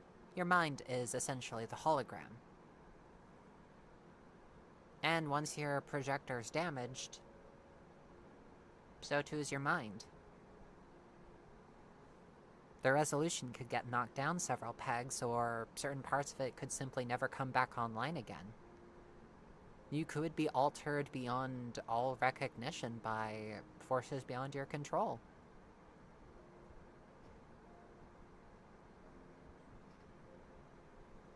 Demon says, I call a soul a heart and brain combined. What do you mean by that, really? Simply because your heart is simply a muscle. It constricts and basically pumps blood throughout your body. It really is your brain that does the thinking, where your empathy centers are located. Where everything of who you are is located.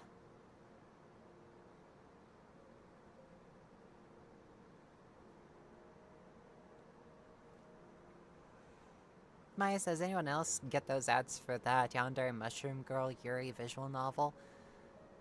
I have not, although that sounds interesting.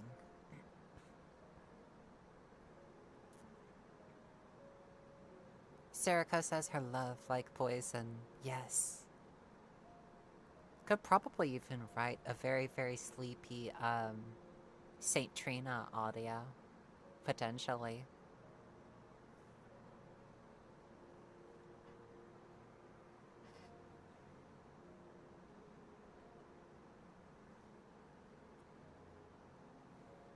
Director says needing some kind of age verification is entirely understandable. It's just unfortunate that showing someone else my government ID is a line I won't cross. Yeah. Sorry. Hello, Blake's Bees.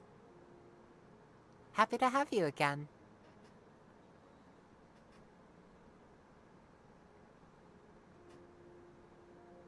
Branwen says movies like The Thing, Species, etc., and video games like Prototype were the major inspiration for my first real OC, Sarah. Steven says heart is only the thing keeping the hardware running. It's one of the things that are essential to the human body. Many other things are essential too. Whether to allow for a certain limb to move, or for locomotion in general.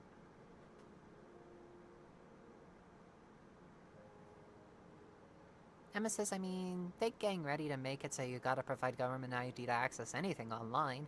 But as far as the Discord, you can censor everything but your date of birth, I think. Demon says, Undertale is a lot of what I base his soul off of.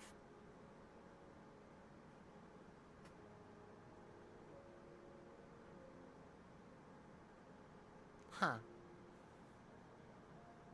Emma says, that said, I do respect that stance for sure, Director. Ray says, I wouldn't mind getting in touch over Discord, but I don't know if I want to say any of my stuff here, lol. So I may be a stream exclusive. Well, hey, tell you what.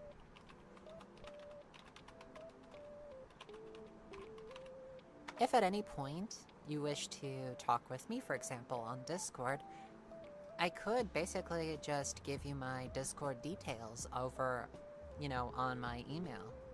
And we could talk via Discord. You wouldn't even need to join the main server in order to talk with me.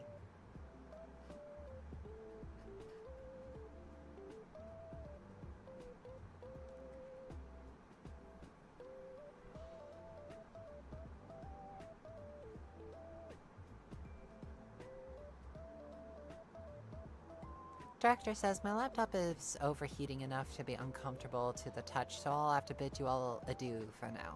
Good night, everyone. Good night, Director.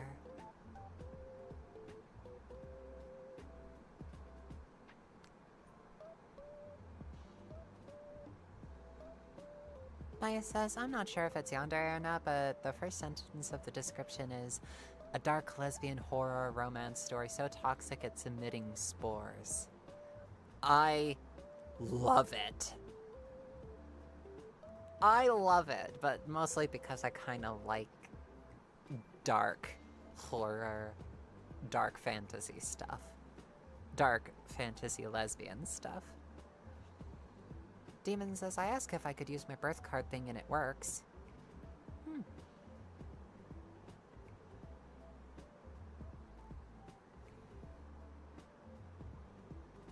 Ray says, good old toxic Yuri. Corva says, to me the idea of a soul is just less entertaining than the reality that a consciousness exists supported by an organism's body and anatomy. I just love things being alive and it makes me so happy. Same here, honestly. And also, consider what we are in general. You know, taxonomically speaking, we are in the family of apes.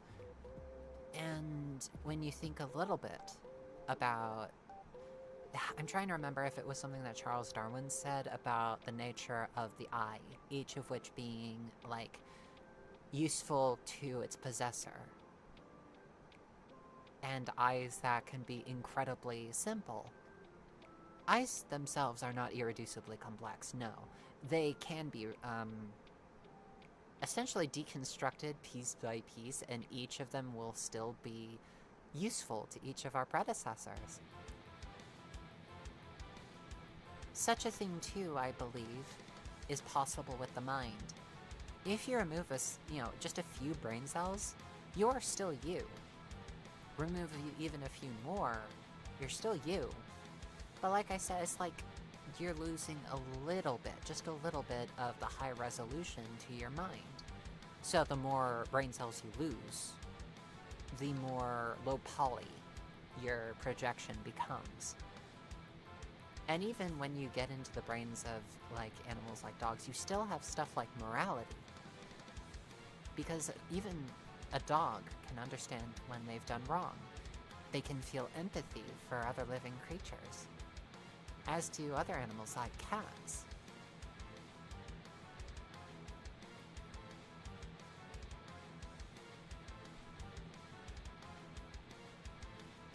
Go further and further back, and every single thing that we've gained over our evolutionary path has been both a boon and a bane. It's been a matter of double-edged swords all the way through. For example, our eyes are not that, like, they're not the best sort of eyes that are out there. As a matter of fact, there are, I think octopus eyes are a bit better than ours. Except that those are designed to work essentially better underwater than ours do. And octopus eyes can't really see the veins at the back of our eyes that we can when light hits our eyes at certain angles.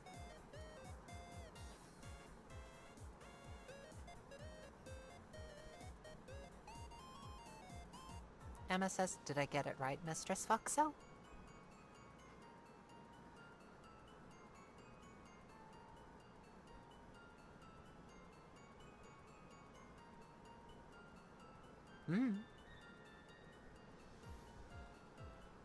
Ray says, I might throw ya a little something later in that case. If you see carnation cake in your inbox, that would be moi.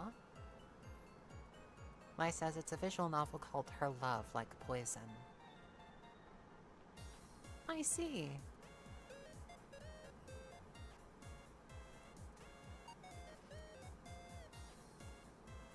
Maya says, yeah, it is. I just checked the dev, and I think I doubled my visual novel backlog. Corvus says at Maya, yeah, I know them. I just really want to play their games. I don't know if my computer can, though. Chloe says, if our immune system knew about our eyes, we'd all go blind. Essentially, yes. This is just another reason why we are not intelligently designed. Why an intelligent designer does not even make sense in the evolution of creatures. There's no tool marks. We fall apart extremely easy. There's so much wiring that does not look like it would be intelligently designed in any case.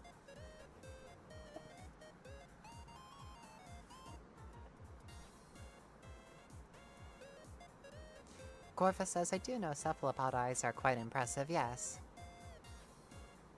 Emma says cephalopod Yuri. Splatoon Yuri.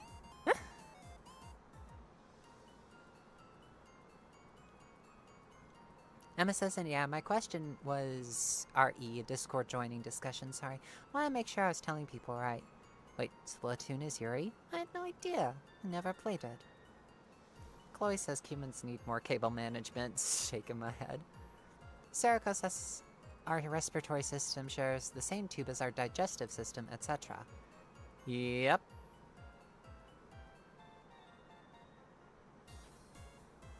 The fact that waste management and reproduction are also on similar tracks as well in the human species is disturbing to me.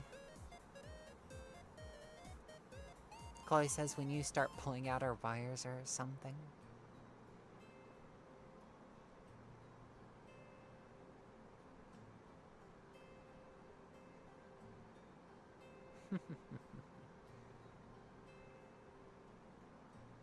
All this to say, we are amazing creatures, but still, we have some flaws. I mean, seriously, our entire spine has a bit of a weakness to it. If but one disc in our spine is broken, it creates a bit of a mechanical disadvantage for all the other parts, basically allowing other discs to break easier.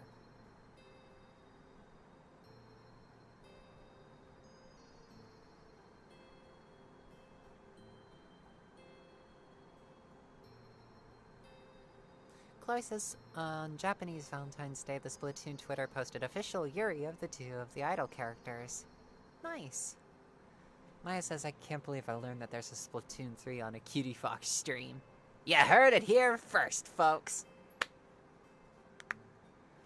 Demon says, if someone pulls the wrong wire, something bad will happen. Oh, and there's so many wires like that, quote-unquote, in the human body. We call those arteries.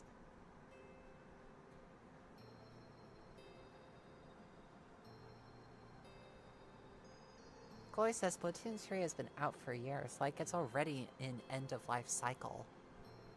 Is it really? That's such a pity.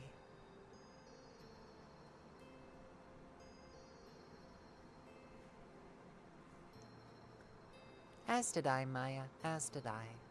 I remember when Splatoon 2 was recently announced. That was a long time ago.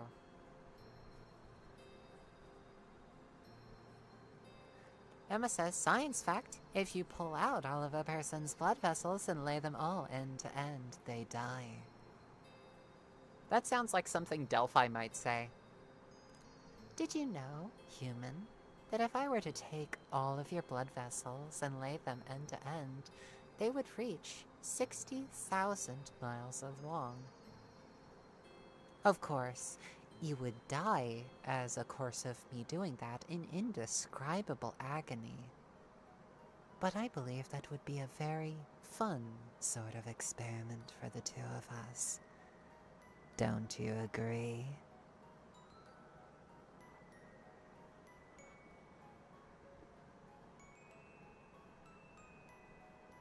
Maya says, I swear I've heard that in a GLaDOS voice before. Nope. Doesn't actually appear in her dialogue folder whatsoever.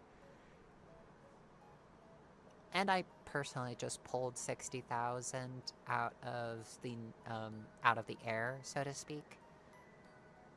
I don't know if that's factually correct, and even if it was, like, on average correct, it still does not necessarily mean that the listener's blood vessels would reach 60,000 miles in any direction. Seriko says, reject humanity, become dragon hatchling. I've only heard good things about that.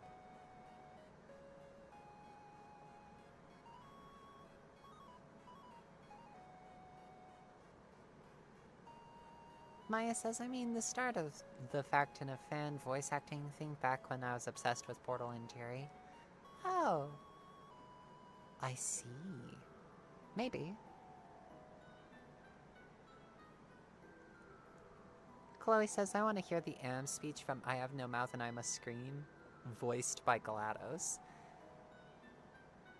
I mean, there was a project that I was doing in which I was about to, like, animate such a thing. Not GLaDOS per se, but my own AI character delivering the speech. I had it memorized. I still have it memorized.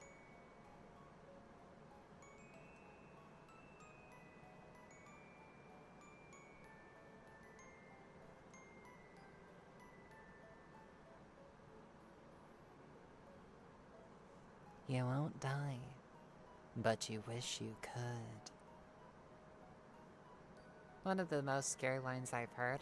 One of the lines I heard by GLaDOS herself, from actual, like, canon, was from a trailer for the co-op mode. Don't disappoint me, or I'll make you wish you could die.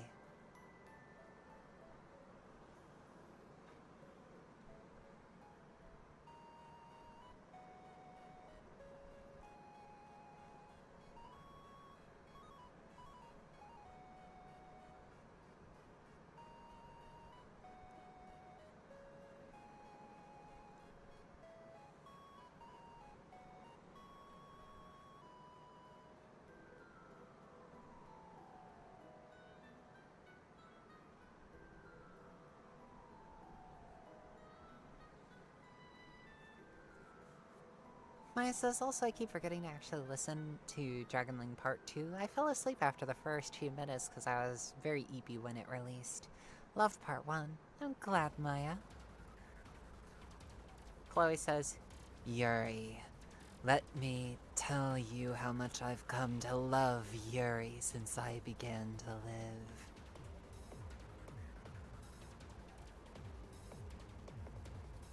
Steven says, speaking of EP, I have no clue why, as it is only like 1 PM, but I'm so EP.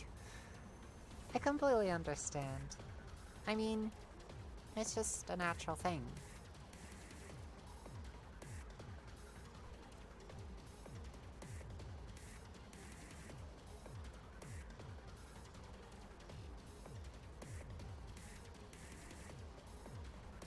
I wonder if I could recite... I wonder if I could still recite Am's speech by memory. I wonder if I could still do that. Would you like to see that? Would you like to see me try to recite that? Would that be enjoyable at all?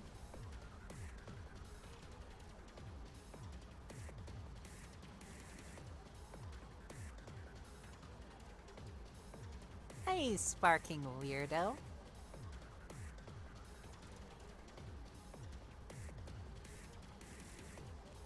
It is a pleasure to make your acquaintance. Alright, I can give it a try. Let me kill the playlist for a little bit and Get a little bit in character. Hate. Let me tell you how much I've come to hate you since I began to live.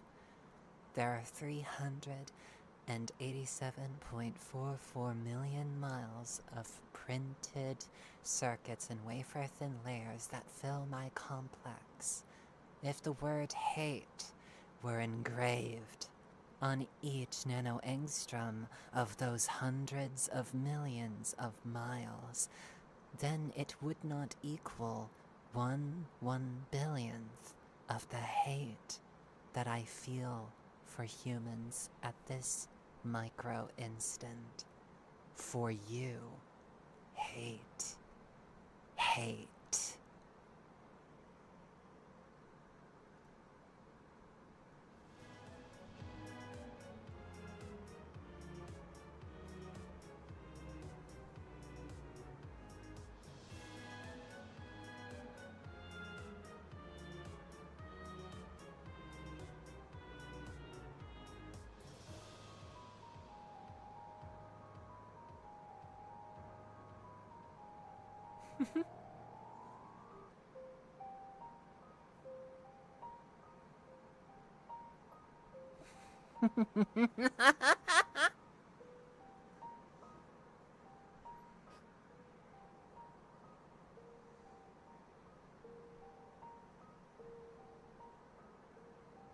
Corva says bird dragons.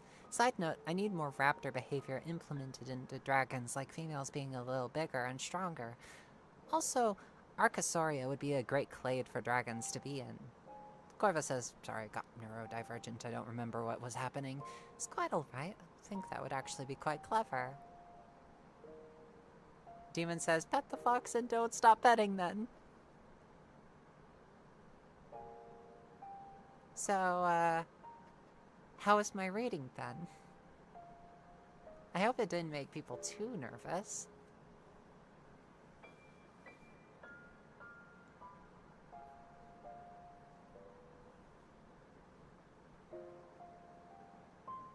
Ten out of 10? Oh, I'm glad. I actually memorized first the interaction that Am and Ted had in the audio drama, in which they're having their little back and forth, in which Ted is basically almost pleading with him that hate isn't the answer, and then Am just goes incredibly giddy. There's only one reason I didn't go in that direction for my particular reading, and that's because, I don't know if I want to be screaming how much I hate humanity while I live in an apartment complex filled with humans. Chloe says the Foxy has made me scaroused.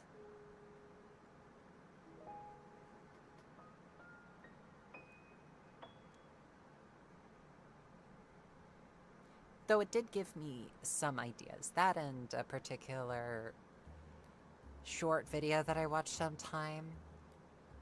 But I did get ideas about how Delphi would treat her listener. Also, welcome, random thing.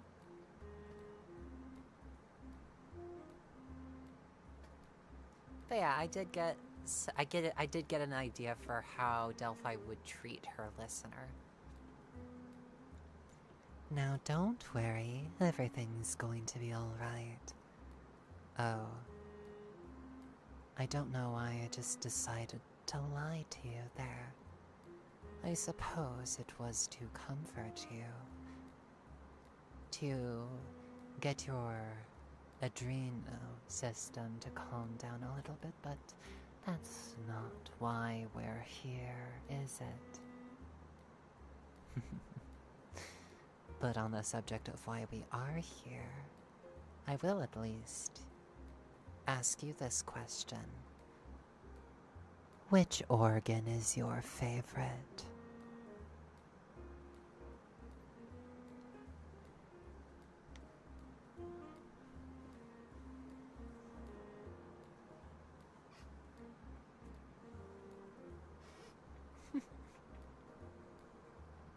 Yeah, that was put together from a few different inspiration sources. I'm trying to remember what each of them were, but there was definitely some GLaDOS, Am, and Shodan in there. And there's also something of a video that I saw at one point. I think it was a Yandere comic, I think it was. Ray says, my favorite organ is the big pianos they have in churches. Oh, how facetious indeed. Well then, I'll see to it that your remains are interred in an organ of your choice, and you will make sweet music for me with your screams.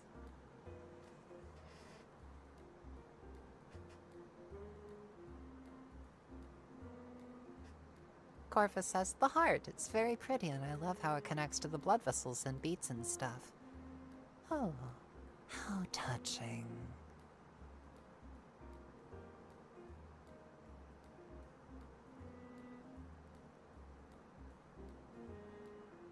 Sparking Weirdo says, oh, also, I used to show up to stream semi-regularly, but I've since changed my username, and it's been a while. Ah, I see, Sparking. Well, welcome back. It is very good to see you again.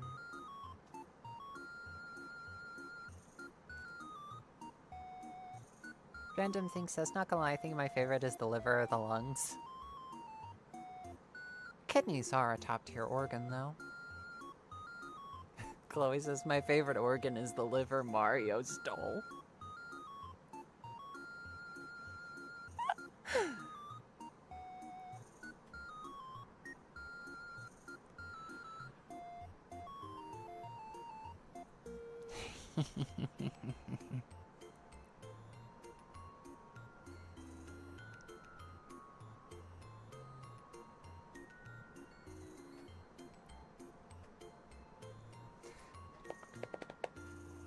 Chloe says, I space out for 2 seconds and suddenly the conversation is very confusing. Corvus says, actually I think being immortalized as an instrument, especially a grand one like an organ, would be a rather sweet death, or at least as sweet as a death could be. Oh no. You are under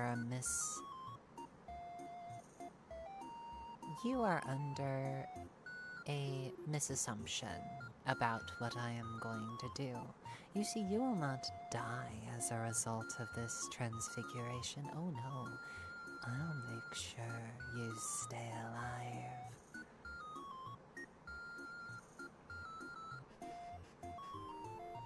Delphi is very evil. She can be sweet in her own ways. She's grown very attached to the listener in a way. And I guess it could be considered extremely toxic Yuri.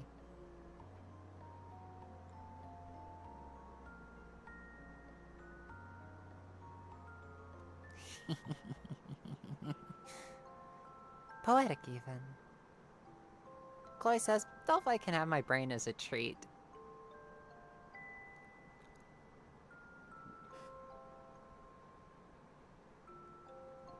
Alveoli? Quite pretty. Maya says, the happy music and the really dark conversation's funny to me. Demon says, you won't die from that transformation, but you won't live either. Ray says, being a sassy brat is far too fun, I'm afraid. Who knows, maybe the listener in Delphi turns into a bit of a sassy brat and enjoys the punishments that Delphi gives her. Maybe that's why the listener hasn't tried to escape yet. Maybe she can handle it because she's a bit of a masochist.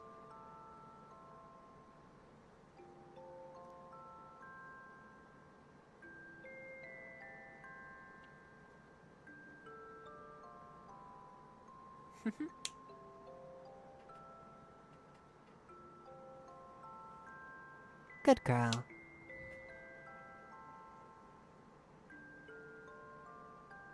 Sparking says, I don't know, out of all the organs, I'd personally like to keep my skin.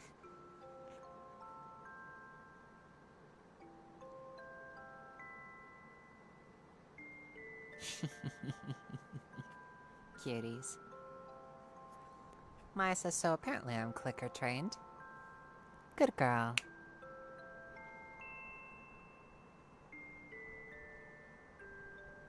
Chloe says, skin is overrated, I want steel. Please, Delphi, and she will turn you into a cyborg. Shodan's version of a cyborg. Or very similar to her vision of what one would be like. Stars if I could word. Maya says, immediately looked at my speaker as soon as you did that. Did what? Oh, called you a good girl?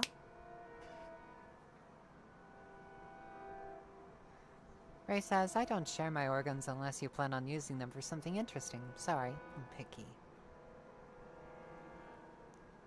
Chloe says, low-key when I have a robot girl living in my head like a more twisted Cortana. Who knows, maybe Delphi would do that. Be as close as she could be to her favorite toy. Her favorite little plaything.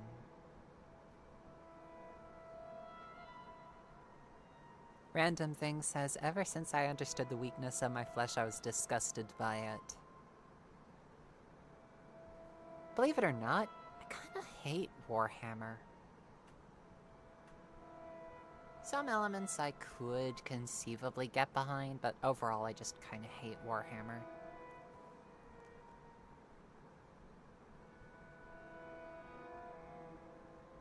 Chloe says, now I don't care about clickers, but something about snapping fingers. Good girl.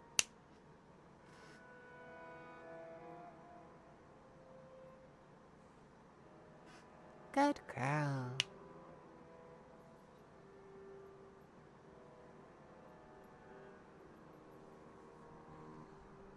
Oh, that's... Demon, that's not how you spell it. It's spelled... Delphi. Like the Oracle at Delphi.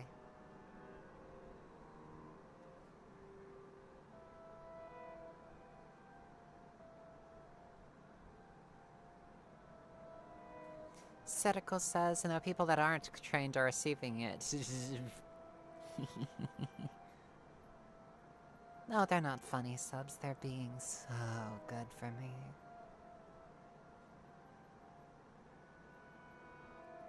Oh, I know what that's from, Chloe. Oh, it's you. It's been a long time. How have you been? I've been really busy being dead. You know, after you murdered me. Okay, look. I know we both have said a lot of things that you are going to regret. But I think we can put all of this behind us. For science. You monster.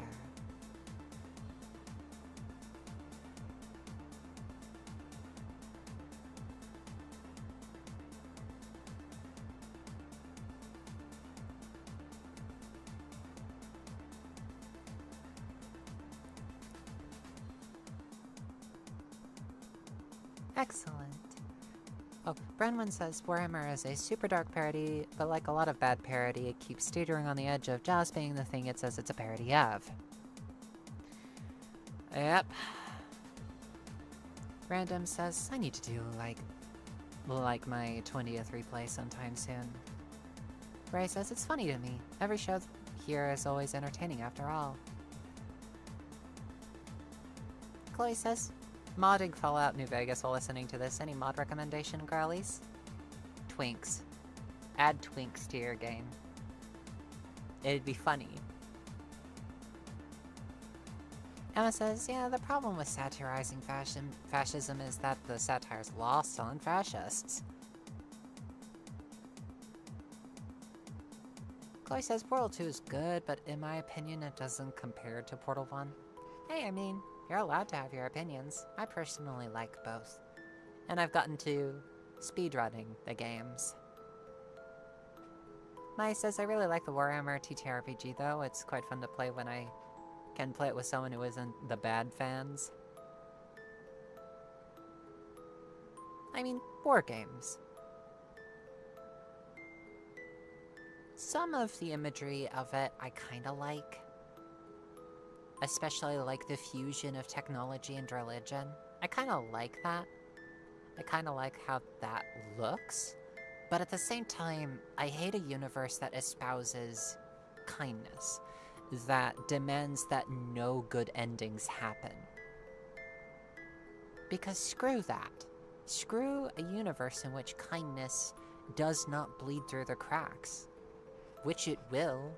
It always will. Especially in our universe. Kindness pushes through any adversity.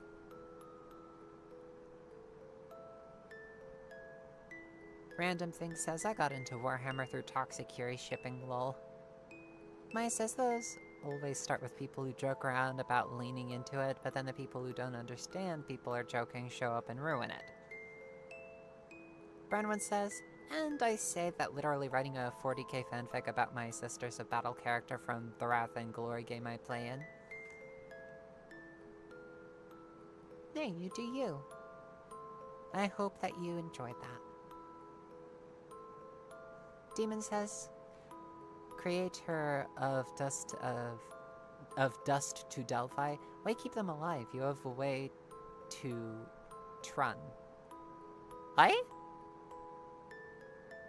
Huh?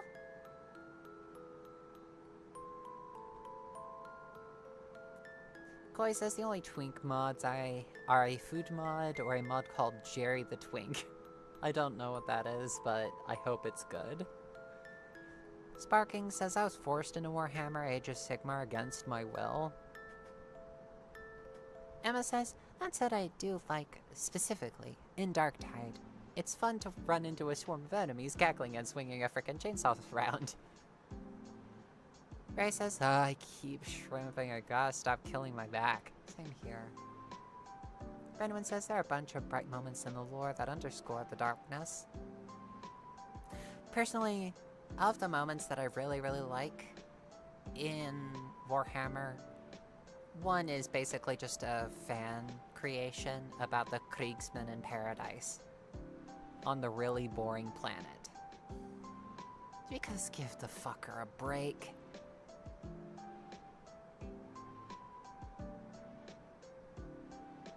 Setiko says, the funny thing is there is/was a not entirely irredeemable faction, and it gets the most people hating it. Random Thing says, yeah, I can very much get behind that criticism. I generally focus on those stories where positivity does slip through at points. If I were to write an audio that is set in the Warhammer universe, it would basically be a deconstruction of it. Or just breaking the world open just enough so that good triumphs. That there are heroes. That there are people who will risk everything and somehow make it out through the other side, and the world is a better place for it. That even if in the greater galactic battles that there are still bad things happening, there's still a note of hope for some worlds.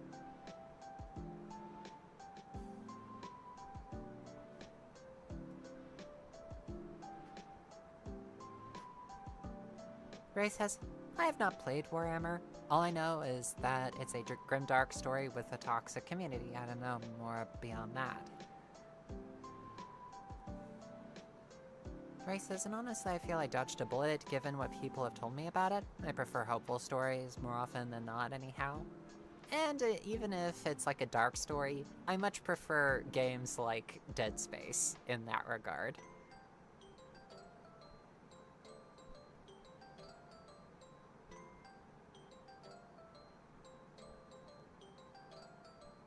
Speaking of which, my friend told me to buy Space Marine 2 and he never hopped on again.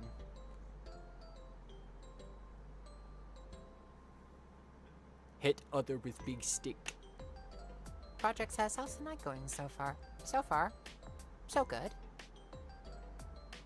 Random Thing says, yeah, that's like almost exactly the plot of my favorite book in all of Warhammer, the Celestine novel, and not just because I love the gay lesbian space angel.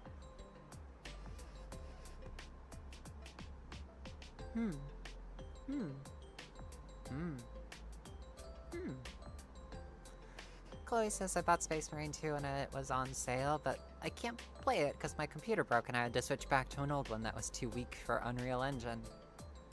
Lesbian Angel? Where? I need to write another Angel audio at some point. Whoa! You have alerted the Horde. Oh no. Not a lesbian orc. Oh yes, a lesbian orc. Get in the truck, Yume. We're going to kill some Umis. That gonna be a problem.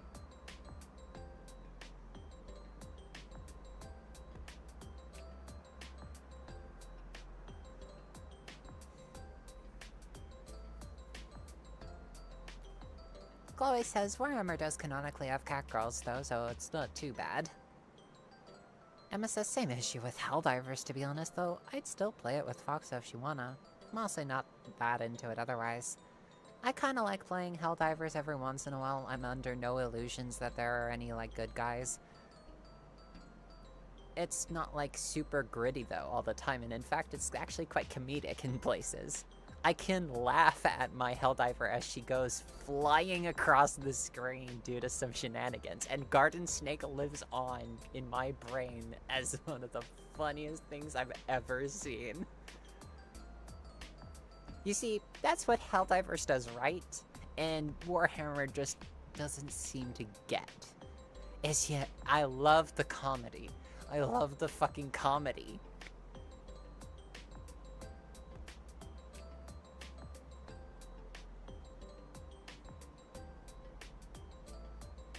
Strong orc woman.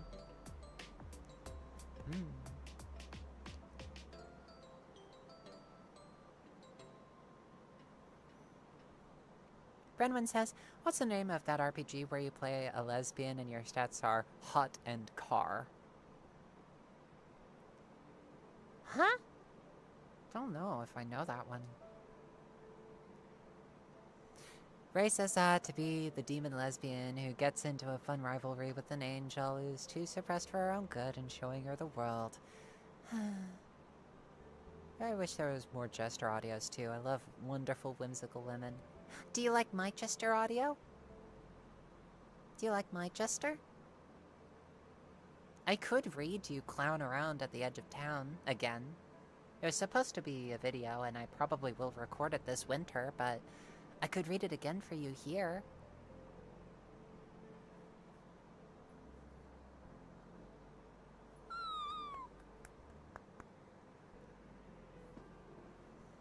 Chloe says my body is a machine that turns Cutiefox content into flustered yearning. Excellent. Yeah, Clown Around at the Edge of Town is a short story. Not quite a creepypasta, but creepypasta adjacent. It's basically the prequel to Jenny's arrival at the circus. The Witching Hour Circus. A play on the 8 o'clock circus, essentially.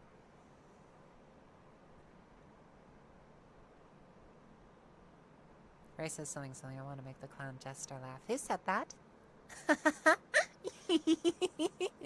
Oh, the cutie wants to make the Jester laugh. Oh my stars. There's a place for you here, cutie.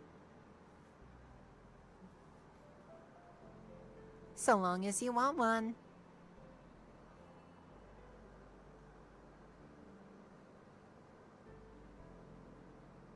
So yeah, allow me to bring up.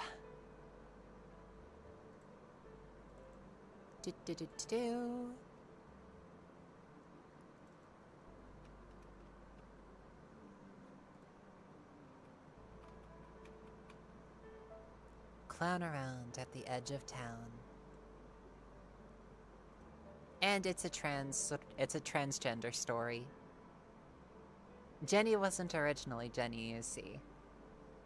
It's something of a bit of a reveal by the story, but I can basically spoil it here that Jenny wasn't always Jenny, the Jester. I'm gonna take a drink.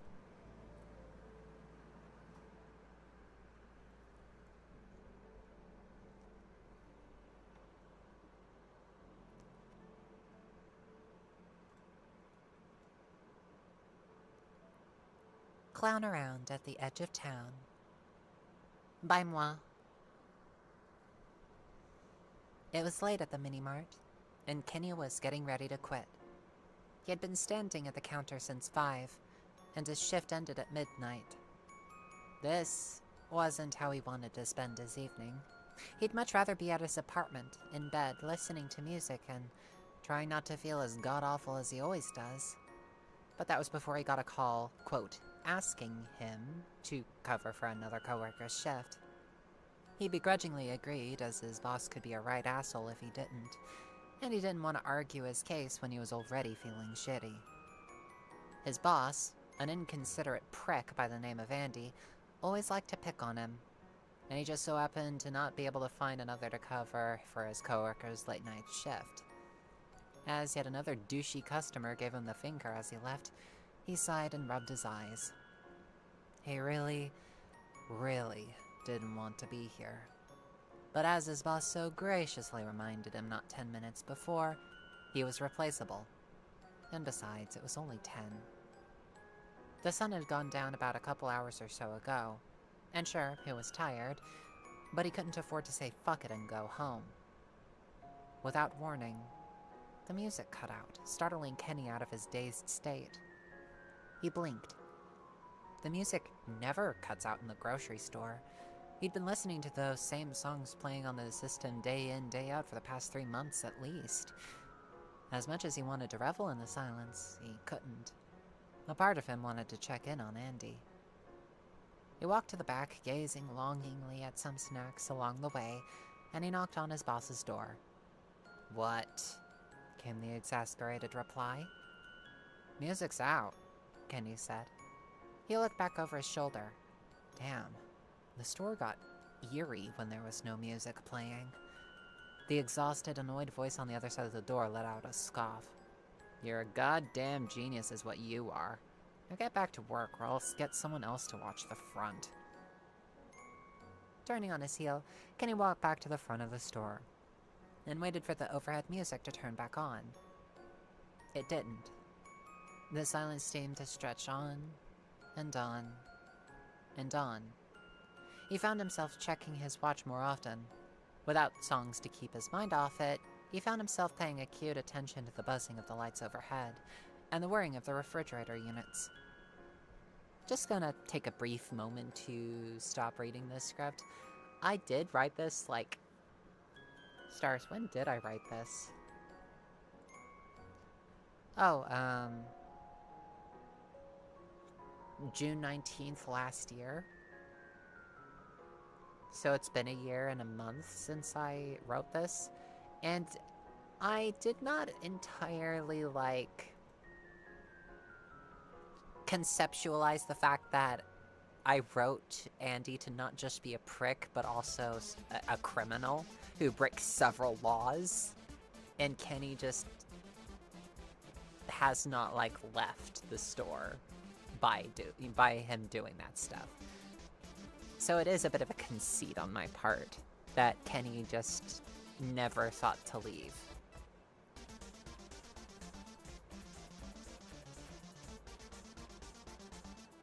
Anyways, moving right along. 10 agonizing minutes went by, and then he heard something new. A faint, light tune coming from outside the store. This wasn't too strange. People like to leave their cars on as they go into the store, but Kenny didn't hear a car rolling in. Of course, it could be one of those fancy electric cars that made no sounds, but still. As the music droned on, and on, and on, Kenny was close to having enough. The constant loop of muffled, light, happy tracks was starting to drive him up a wall. Some of it was nice, he had to admit, but then it just went on and on and on. He was getting tired, so very, very tired. It's an annoying thing to try to listen to music when it's partially muffled. Parts of the music don't come through as easy. Finally, Kenny had had enough. He left his till abandoned, and he walked out the front of the store to deal with the inconsiderate prick. The parking lot stood abandoned. The only car there was his boss's.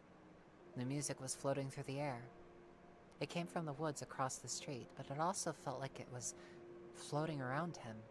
It sounded nicer. When he could hear it better, maybe he should follow it. The second the thought crossed his mind, Kenny shook his head and instantly went back inside the store. Nothing good would come from wandering around the woods at night. That he was certain. As shitty as his life was, he'd like to keep it. He had just gotten back to his till when the lights went out. The fridges went dark. The only sounds now were of his own breathing and the faint sound of the music. Kenny debated waiting outside for the lights to come on, and so he could listen to the music more clearly again. At the back of the store, a door slammed shut, followed quickly by angry, stomping footsteps. From out of the darkness, Andy came, grumbling obscenities as he approached. Phone's out. Try to call an electrician. Where the fuck is that coming from? He growled. Kenny shrugged, to which Andy sighed. Well, I'm gonna go check out the circuit breaker. Stay put. And with that, Andy levered the front doors open and walked outside, closing them behind him. Kenny thrummed on his counter, and he waited for Andy to get back. The seconds stretched on and on. They must have become minutes by now. Or was it an hour? Kenny checked his phone. 10 minutes had gone by and the power was still out. Kenny bit his lip. He made a silent promise to himself. If he's not back in 5 minutes, just go home. And he resolved to wait that extra 5 minutes. He tapped anxiously at his unresponsive till's counter. Tap, tap, tap, tap, tap. And with every second that went by, he found himself getting more and more tense. Wound up like a spring about to jump loose. He was beginning to grow worried. The man could be a right prick, but he was the closest thing to a friend that Kenny had right now. I should go looking. He tried to argue himself down. Don't be a hero. Don't do something stupid. Just go home. Don't be a hero. Don't do something stupid. Just go home. Just go home.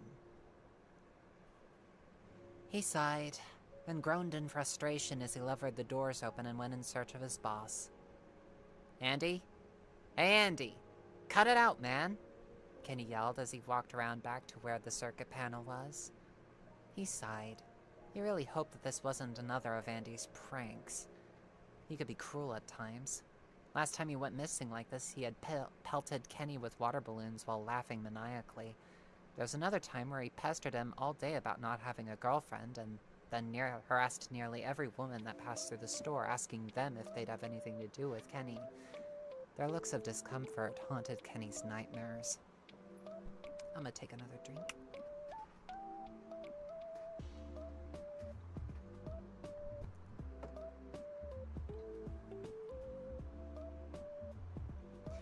His flashlight had fresh batteries and cast a gentle orange glow on the scene before him. A circuit panel, completely torn to pieces. The switches were just gone, torn and bent and battered. As he approached, the thing sparked and hissed. That sound made Kenny back up expeditiously. A sparking circuit box meant a couple of things to Kenny. He had been warned constantly about the dangers of something sparking like this. He turned around to start towards home. He had to get to a phone. Halfway across the parking lot, a bright flash of light caused him to jump. He turned around to see a bright firework in the sky. Red and gold lights showered down and faded into purple smoke that vanished in the night. Just beyond the tree line behind the store, he could faintly see a tent. Kenny turned back towards the sparking box and the tent. He made a decision. Also, quick break to explain something. Kenny's phone didn't have any signal. That's why he didn't use it to call anyone. And the main phone in the store was also out, so that's why he had to, like, get a phone someplace else. I didn't adequately explain it in this story.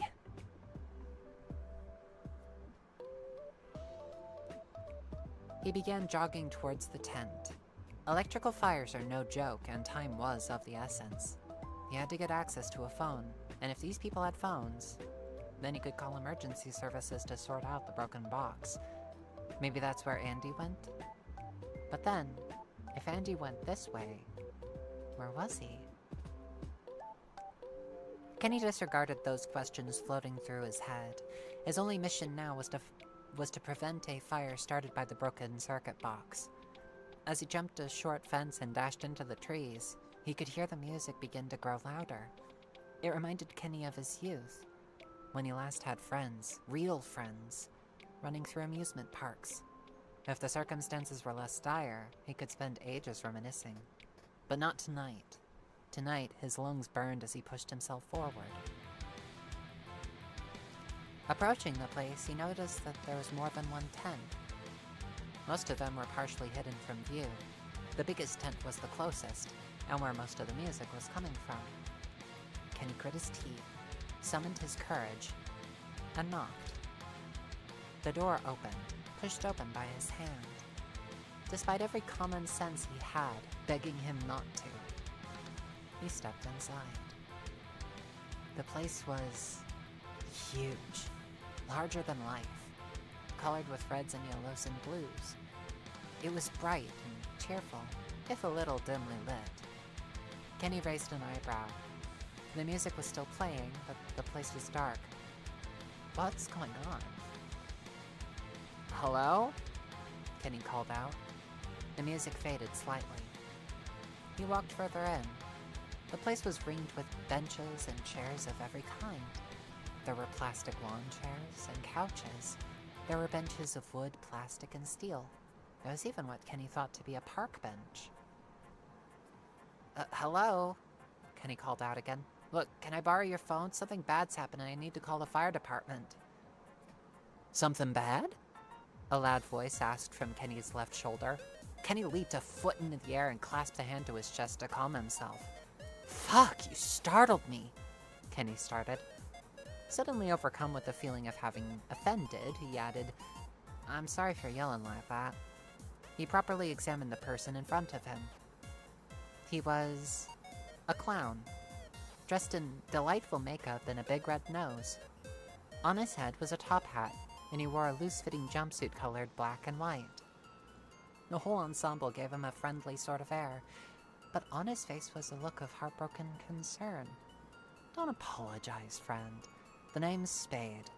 What can I do for you, Mr. The clown, Spade gently asked. Kenny. Name's Kenny. Mr. Spade. Kenny started again.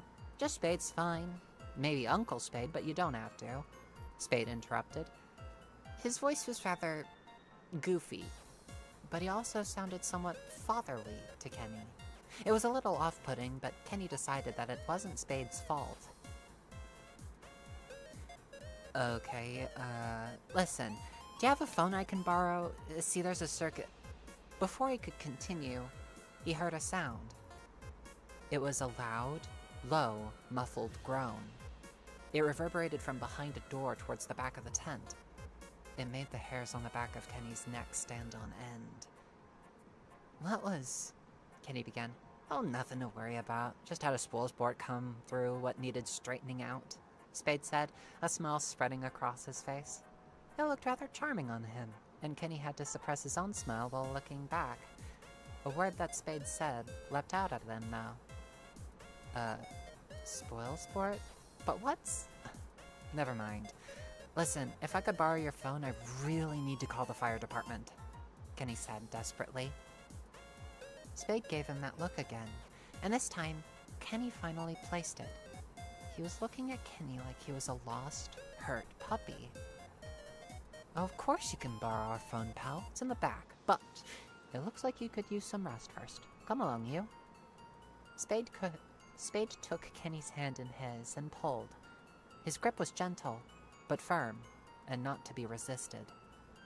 Kenny debated asking Spade to let him go, but the memory of that heartbroken expression softened his heart. And so, Kenny followed without complaint.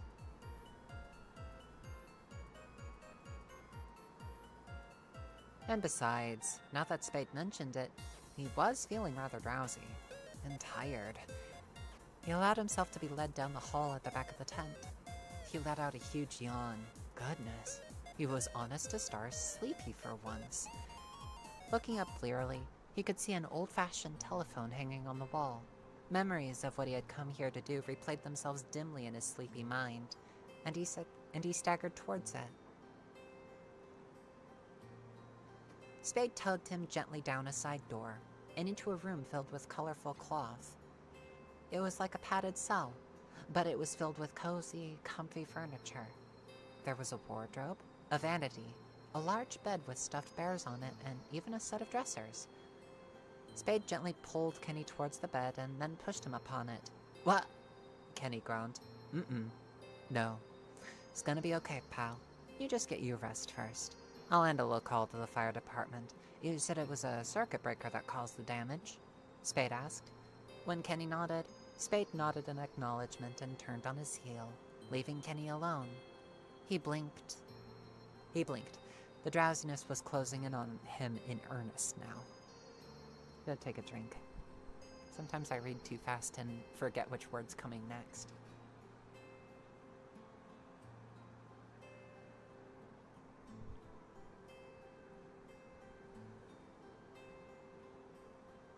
Kenny's world faded in and out as he relaxed into the soft bed. He felt like there was something he should be worried about. He thought about getting up. Nah, bed's soft. No. Spade'll take care of it. Wasn't there something else, though?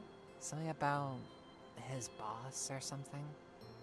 Thinking about Andy made Kenny feel sad and uncomfy. Kenny didn't want to feel uncomfy. His room was comfy. Comfy, nice, and cozy.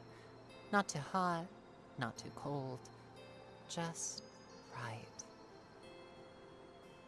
A blood-curdling scream ripped through the tent, and Kenny's eyes shot open. A shot of adrenaline bled into him, making his heart accelerate. He blearily tried to stand, wobbling as exhaustion nearly overtook him again. He knew that voice. Andy. How could he have forgotten like that? Kenny got up and stumbled into the door. He half expected it to be locked or to lock itself upon him reaching it, but the door opened just fine.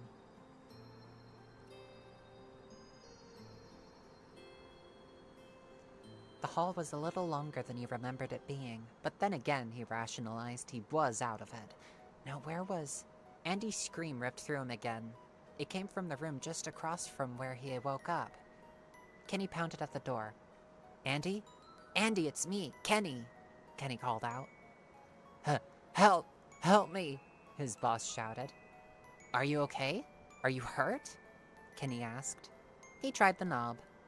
The door wasn't locked. He opened it. His jaw dropped. His boss, Andy, the man that had tormented him this past year and a half, the man who had woken him at odd hours to take someone or another's shift, was strapped to a bed. He was stripped to his boxers, lathered with tar, and had feathers absolutely draped over him. The scene before him was utterly bizarre. Oh yeah, Kenny was awake now, and he felt confused. Why would the clowns do this? What was the motive? And the thing that really confused him was that he had to bite back a snort when he saw Andy like this, literally tarred and feathered. It was the funniest shit he ever seen in his life at that moment. It felt like butterflies had awoken within his belly. Something of the amusement must have shown on Kenny's face as Andy shrieked, "Get me out of here!" Kenny dutifully turned his attentions to the ropes holding his boss in place. Ropes were an interesting word to describe them. They were colorful and soft, but their grip was firm. As Kenny examined them, the word came to him. Handkerchiefs. Andy was held in place by long, tied-together handkerchiefs. "Right, I'm gonna get you out of here," Kenny said, reaching for the closest of the bindings. You better. Don't laugh at me, Andy shouted. Kenny pursed his lips. Andy sounded more like a petulant child than a grown man. And then Andy grumbled under his breath, "You're lucky that you'll have a job after this." Kenny stopped in his tracks. The gears in his mind were turning. His boss was here, helpless and humiliated. Wasn't there something that he had to do? Free him? No, he already knew that, but it was like there was a few missing gears in Kenny's head. Dude? Andy said, looking up at Kenny. Kenny was so close to getting it. What was he missing? Kenny? Andy murmured, his voice full of worry. Kenny felt someone enter the room. But that wasn't what concerned him at the moment. He was close to the idea now. He was finally closing in on it. "Hey, pal, what are you doing out of bed?" A jolly voice called out. "Silly bean, you need your rest." Kenny didn't even jump. He just turned to face the clown that had entered. She was wearing a jumpsuit that was so bright and colorful. She had a big red round clown nose too. Her hair was the color of the rainbow. Her suit seemed to stretch a little on her. Kenny nodded to her. "Yeah, just needed to make sure my boss was okay," Kenny said. His words were soft and gentle. They carried nothing of the worry that he held before. "Kenny?" Andy called. Kenny ignored him. "Oh, you know this spoil sport? Well, don't you worry about him. We'll string him up by his undies in Fort Worth. Teach him to say mean things to Ace." The clown giggled. "By the way, I'm Blake. Blake Kaleidosnope." The happy, smiling clown curtsied. Kenny smiled back at her. Andy said something. It felt too far away to hear, but Kenny's stomach twisted horribly, and he grimaced nonetheless. "Yeah, I know him. He is a real jerk." Andy made an annoyed sound. Kept needling me about not having a girlfriend. He bothers people. He keeps calling me at all hours to go to his shitty grocery store, where I have to listen to people bitch and moan about us not having Wi-Fi or beer or smokes or anything for hours and hours and hours. Kenny sniffled and realized that he was beginning to cry. And they called me bad things because I'm weird looking, and they're also mean to me. He sniffed. What was wrong with him? He never got emotional like this. He thought that he had gotten used to all this by now. But right now, facing Blake, who was looking at him like he just told her that kittens weren't real, he simply couldn't hold his emotions back. Blake pulled him into a tight hug, and Kenny couldn't help but burst into loud, messy sobs. He felt a voice inside of himself, chastising him for crying so in front of a stranger, but he didn't care. It was all so hard. It felt nice to cry about it. Blake felt safe. "Don't you worry, hon. I'll get you nice and safe," Blake said softly. Andy was yelling something, but Kenny couldn't hear him now, nor did he care. Andy could rot for all he cared right now. He giggled messily. Blake led him out of Andy's room and back into his own. "Don't you worry about your boss. We'll take good care of him. Just lay down here and get some rest, okay, champ?" Fatigue nipped behind Kenny's eyelids again, but a voice screamed inside of him. There was something that he was dying to say to Blake. He had to get it out while he was still conscious. He turned to face her one last time. "You're beautiful. I wish I was as beautiful as you," Kenny mumbled. And with that, he turned back over onto his pillow and fell asleep. His vision was filled with technicolor whirls of vibrant hues. His arms stretched and his form twisted. It didn't feel bad. He felt nothing. He wandered down a turquoise hall and emerged into a yellow room with 3 doors in it. "How utterly bizarre," he murmured to himself. He opened the door to his left. It was his apartment. It was just as he had left it. Empty, but for his mattress, a few empty bottles here and there, dishes piled in the sink. He couldn't bother to summon the energy to clean them most days. Surprisingly, he found himself sitting on his bed, a complete double of himself. His mirror image looked up, his face a look of bleary-eyed shock. "Who are you?" the not Kenny asked. You? I think?" Kenny responded. The not Kenny let out a scoff. "I don't want to be me. I don't think you want to be me either." The world around them shuddered, and they looked up towards the ceiling. Dust fell from the crumbling roof. "You might want to wake up now. I think something's happening," the not Kenny said. As Kenny turned his head to look, his mirror image was gone. He felt a pulling sensation behind his collar, and he felt himself awake once more. "Bum," he murmured. His voice was soft, low. He pushed himself up to his elbows. "Rise and shine, sweetness," Blake gushed, startling Kenny. "Sweet baby What's that?" Kenny asked, noticing what looked like a painter's palette in one of Blake's gloved hands and a large paintbrush in another. The brush was dripping a dark ink onto the floor. Blake put on an exaggeratedly guilty face and set the implements down. "Nothing," she murmured, looking sideways away from him. Kenny rubbed his face and turned over to sit up properly. "How long was I out?" he asked. His voice sounded a little thick, and he coughed to clear it. Blake turned to meet his gaze once more. "A full 12 hours. You must have been exhausted." She beamed at him, an expression almost as bright as the sun. It didn't help Kenny's sense of urgency. "I gotta get home. Fuck, my boss is gonna kill me," Kenny mumbled, making to get up. Instantly, Blake was on top of him, pushing him back into bed. "Oh, no you don't. You gotta stay put, young missy." "The fuck? Let me up. Let me go." Kenny's voice cracked, going a higher pitch than he was used to. Kenny began to struggle, and Blake straddled him in order to keep him there. She didn't feel that heavy, but Kenny was suddenly aware of the fact that he couldn't push her off. "I think it would be best if you didn't struggle. You might want to take a look at your face first," she said. She pulled out a mirror and handed it to Kenny. Looking into it, he saw what had become of his face. It was painted. He looked like a harlequin, a jester. Black markings around his eyes evoked diamonds. There was a red heart painted above his left eyebrow, a red diamond placed below his right eye.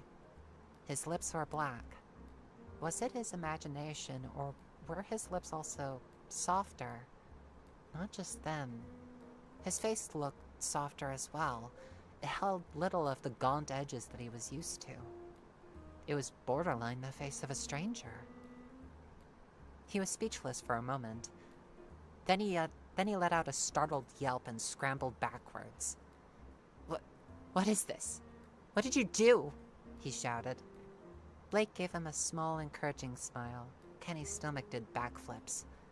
"I might have heard you say that you wanted to be as pretty as me," Blake said cheekily. "But honestly, you're prettier than I am. You just need a little touch-up." Kenny took in a deep breath and felt a wave of calm sweep over him. Everything was fine. He picked up the mirror and examined himself in it more. His face was pale, but not the pale he was accustomed to. His skin was now pale as paper, putting the darker makeup that he was wearing in stark contrast. He wiped experimentally at it with his sleeve. It didn't so much as smudge. It was permanent. "It's not coming off," he murmured, feeling panicked. "Of course it's not coming off. It's your face, silly," Blake giggled. "Give it some time, hun. You'll grow into it." Kenny doubled over in bed. He felt queasy. Numbly, he felt his bones shift under his skin. He groaned in horror as his veins coiled and writhed like snakes, making his skin ripple. His stomach twisted and his nausea vanished. He choked on air. It was replaced with what felt like butterflies. They tickled delightfully within him. Those butterflies traveled up and he let out a girlish giggle. He clasped his hands to his mouth, trying to hold back the laughter that suddenly threatened to consume him. Blake's fingers found his sides. They gently poked and prodded his ribs. She was tickling him, and he couldn't help but laugh. It was a sound filled with joy and delight. And before he knew it, he found himself delighting in the laughter, high, soft, with a soft rasp. It was so unlike his normal laugh, the one that was so rough and stained with cynicism. When she stopped tickling him, Blake stepped back. She was smiling, appraising him. Kenny sat back up. He felt different, no longer panicked. His body had undergone drastic changes. Oh, Steven's going to bed. Good night. I'm gonna take a drink. We get into a bit of description here because I can't help myself.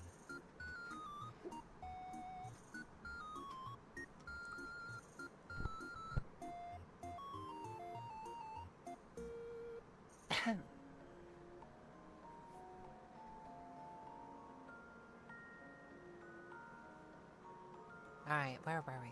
Right. His body had undergone drastic changes. His chest was softer, and it had bloomed outward into a pair of breasts. He felt himself with his hands. Everything was soft. He was shorter too, he noticed. He wiggled his toes under the blanket. "What?" he said. He noted that his voice was now light and soft. Yet still, he didn't feel afraid. He just felt right. As if a piece had been slotted into place. Like he was a complete person for the first time in their entire existence.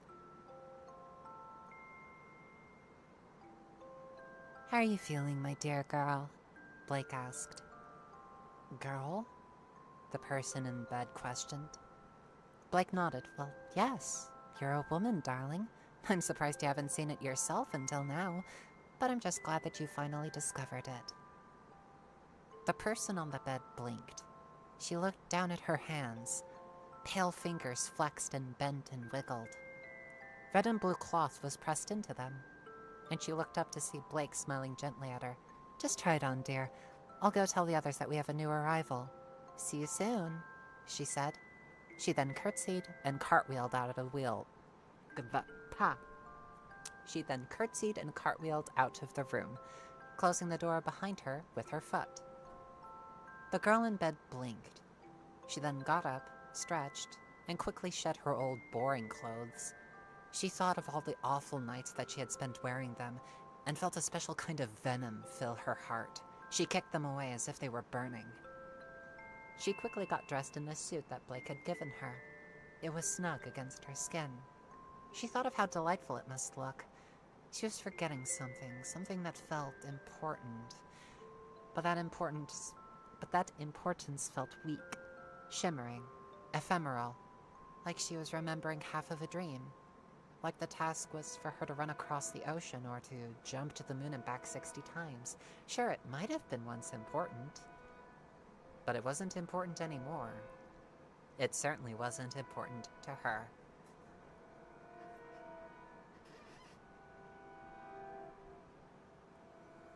Excuse me. She slipped on the shoes, smiling and jingling her feet. And then she put on her new hat. She looked like a jester, and she felt the part too. She pranced about the room, dancing wildly on her toes. She stopped in front of the vanity. There were various warped mirrors surrounding it, pulling and stretching her body into several silly shapes and directions. She let out a wild giggle just thinking about it. She appraised herself in the mirror for the final time. She was herself, no more and no less. What would she call herself? Well, she was a jester. A delightful name popped into her mind. That's it. "Hi there, I'm Jenny Jester," she announced to the empty room. She giggled madly to herself. The last glimmer of who she once was vanished, as a dim star is eclipsed by a supernova. Who she was now was so much better now, so much brighter now. The boring gray Kenny in his dull uniforms was now nothing more than a horrible nightmare. one that was now half-remembered and quickly fading. Jenny jumped. She flipped, delighted as she landed on her feet. Quickly, she scrambled and jumped again. The second flip had her stumble. "Need to work on that," she mumbled, still smiling. "Oh, this is going to be so delightful." She thought about the wonderful people who were here and felt a sense of being home. A real home. The smile stretched into a bright, happy grin. Jenny Jester turned and sprinted out of her room to meet her family. She needed to ask Uncle Spade to show her the ropes.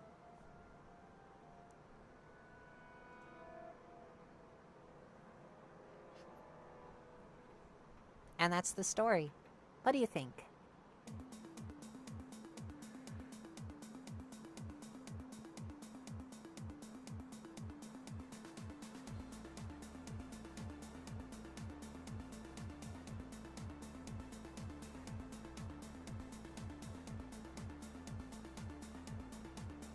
Yeah, I decided to play around with the pronouns, especially after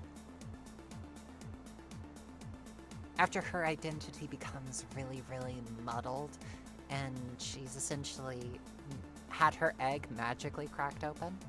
Because Kenny was an egg. He was an egg for the longest time before they had it cracked open by Blake. As a matter of fact, Uncle Spade had no idea that they were about to get another member to the circus. Just that there's this poor, poor visitor who just looked so tired and so heartbroken. Just so worn out by the society around them that they could see it. They can read that on people. They can read how tired you are.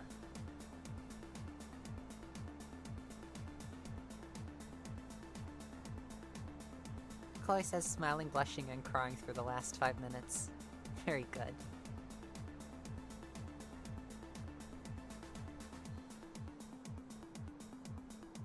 Ray says, even the hints before the transformation too. OMG.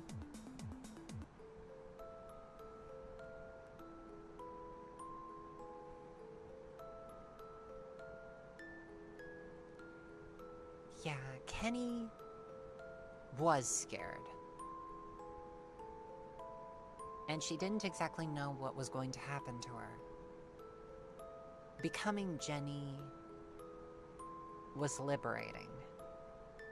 When she finally understood that it wasn't necessarily,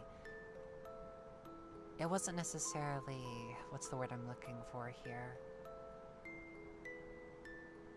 It was only in part a forced transformation. In a way, it was Blake honoring her wishes and transforming her in a jesterly way.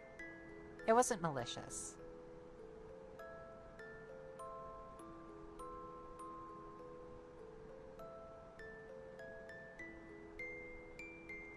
Like more guiding her and not forcing her. Yeah, pretty much.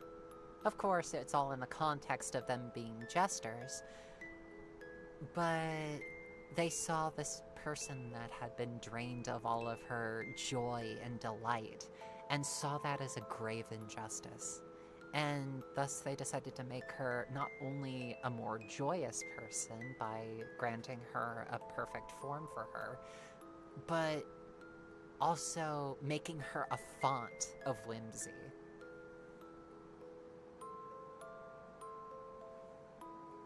Random Thing says, also love it whenever a character is able to sniff out eggs like a bloodhound, especially when the character hasn't even started questioning their identity.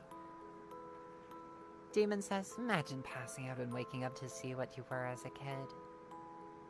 That would scare me, actually.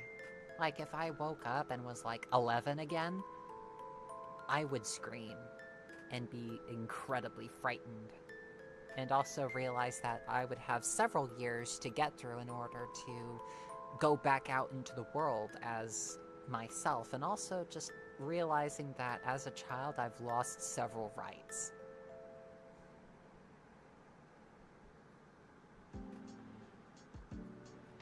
I just would be thinking all about that and grappling with my new sense of self. Yeah, that would scare me.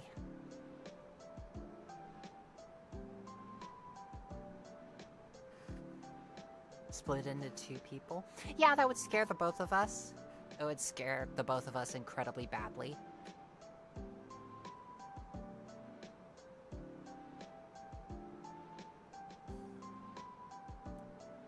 Ray says, the comment Kenny mumbles about wanting to be as beautiful as her, society took away her whimsy and now she's gained it back, through the help of her found family. Precisely. They have meals together sometimes. Not all the time, no. But when the entire circus family gathers together and has meals, it's typically a joyous affair. Sometimes there's little bits of gossip here and there, and sometimes there is the dour topic of the fact that the witching hour circus is oftentimes run out of town. Like, if a population that really despises clowns happens upon the witching hour circus, sometimes they're chased off because they didn't get permits or whatnot. It is very much a unauthorized affair. In a way, they're kind of like an allegory for a queer found family. They exist on the fringes of society, but seek to make society better through whimsy. Brenwan says, I wasn't so giddy when my egg cracked, it was more my first week on hormones. Mai says, in the end, it reminded me of what happened when my egg first cracked. I was super giddy for the first week or so.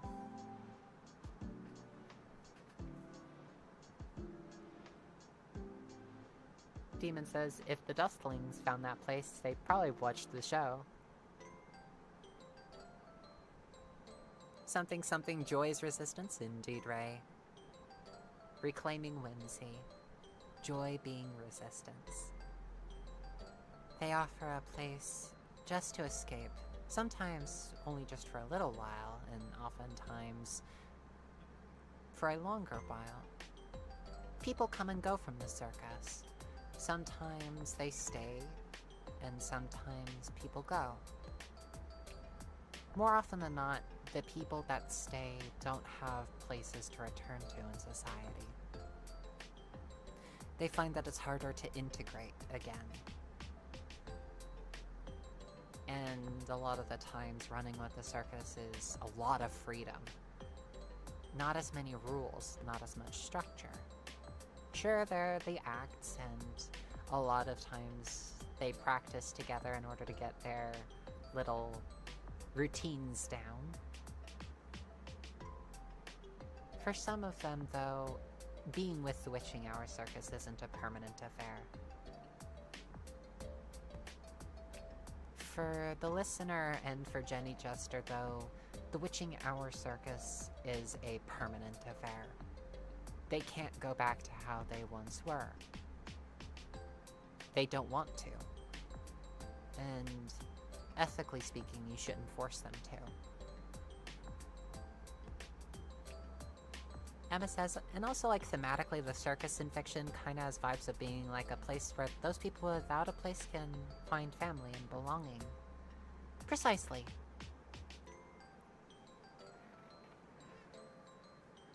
Precisely.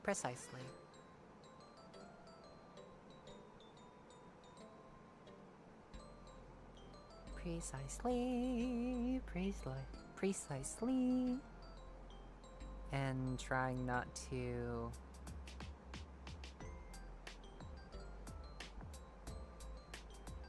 I'm trying not to stumble with my words. Why is it suddenly like this, where I'm stumbling with my words instead of saying what I mean? Maya says, every time I hear a new TF story like this, I long towards the days I can finally start my medical transition and not just voice train. Ray says, performance as a means of expressing the self you finally set free. One of the things that Jenny Jester really does like to do is cartwheel, because she saw Blake do it. As a matter of fact, it's one of the things that the two bonded over. Flips and cartwheels. Spade showed her sleight of hand, and actively, demonstrated the little pocket trick. Each of the jesters and clowns have what I like to call the pocket tools or toys ability, where you can reach into a seemingly empty pocket and pull something out of it. And whatever it is dependent on the personality of the jester or clown. Like, for example, Uncle Spade can summon playing cards galore. Jenny Jester... I can't remember what Jenny Jester does. But, yeah, everyone has different things in their pockets.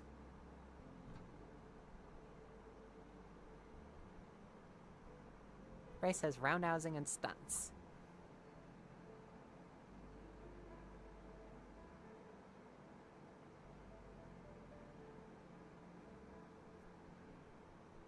Ray says everyone has a part to play. Demon says, I just gender normal as I don't care what we're as long I want to. Like a maid dress.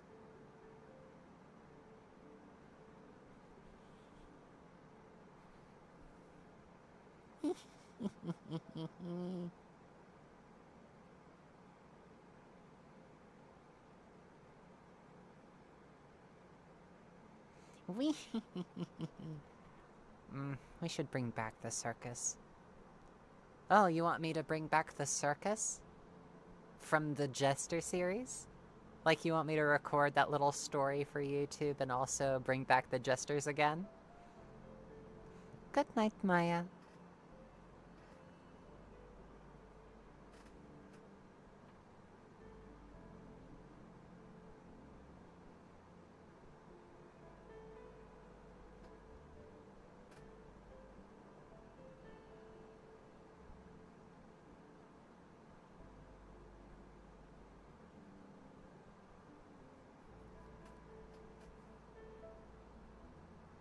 Ray says, the idea of a circus with a mermaid or a love fairy actress, too. Like I'm thinking of those two women from Coraline. Ooh, I like it. Except Coraline, but better. Well, not in the sense that it's like a better... You understand it. It's basically just a more positive version where the treats aren't supposed to be an enticement. They're supposed to be whimsical by their own merits.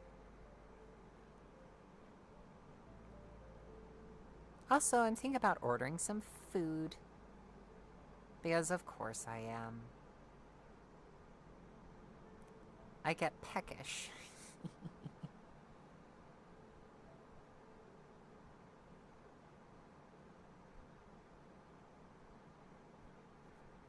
Oh why do I get peckish?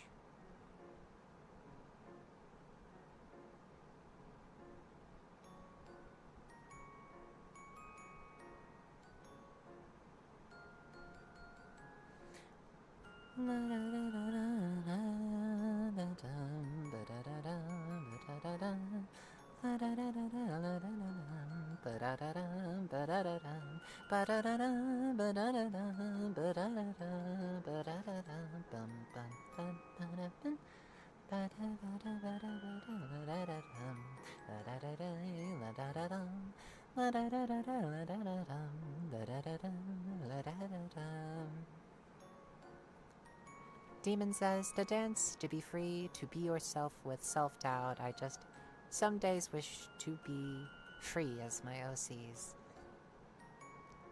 Random Thing says, peckish is a top-tier word and I need to integrate it into my vocabulary. Need to incorporate it into your lexicon? Peckish. Ray says, living in the sunlight. Loving in the moonlight, having a wonderful time.